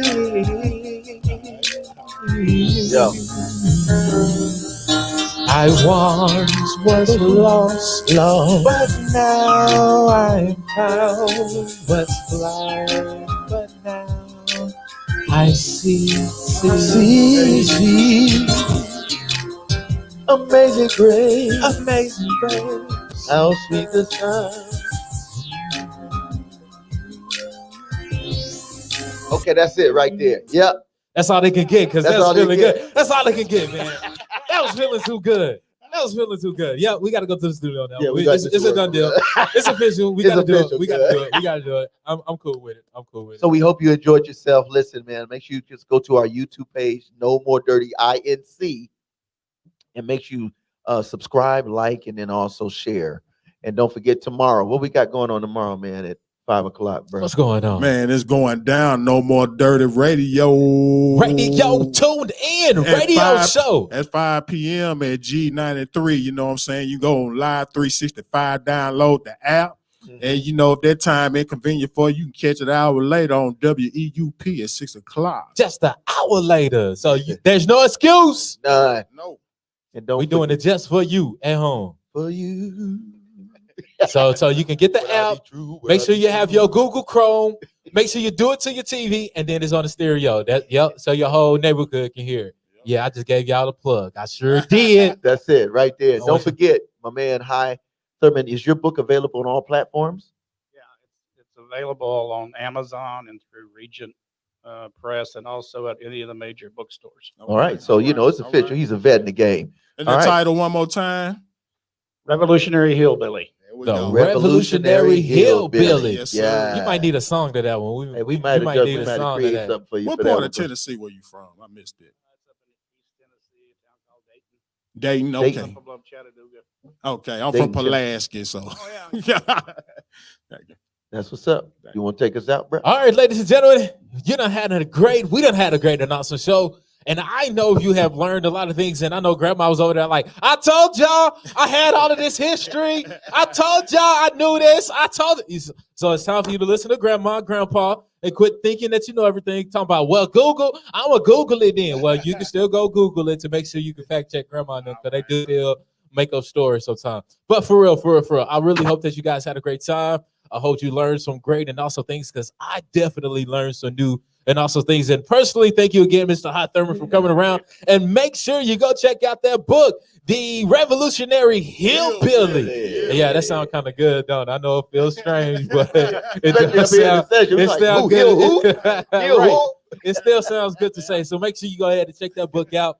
And I will make sure I'll take the time to check it out too. So if you ever see me, be like, hey, did you really read that book? And I'll probably have some keynotes for you to talk about. So yeah, I'm that person too. So if I'm telling you to do something, I'm gonna do it too. Talk to me. Great. Also, we want to, if you are being blessed and if you're really enjoying what we're doing, whether it's this program or if it's Friday nights at 7:30 is a No More Dirty TV show, or all the other things we have going, we would like to invite you to go to our website, nomoredirty.org, and make a donation. Support in some way. You can volunteer, you can share, whatever God leads you to do. We are a listener, we are community supported, so you know how that go.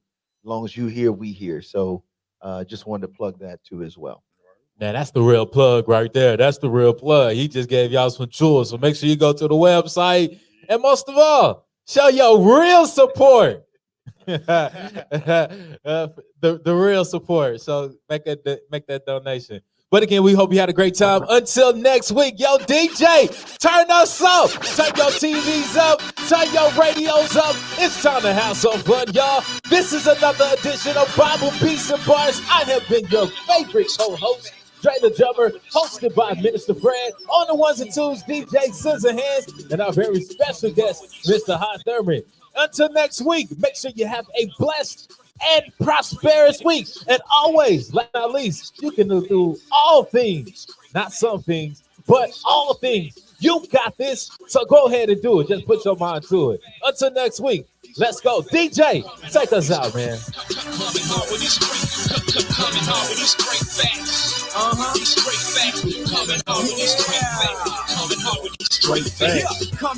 straight facts. Running hard with these straight facts. K-drama boy on the track, this straight heat is straight fact. Flow Pod George, we ace that. Above the rim, we blake that. My life, boy, he saved that. Now my works, he breaks that. Believe the hype, we fake that.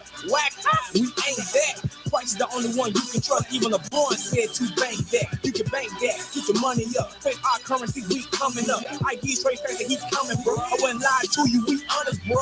Grinding hard, day to day. God keeps showing you, y'all way to way. On top of so we straight to straight. Citizen, and state to state. We give bars, we give hope. No chop over, we spit dope.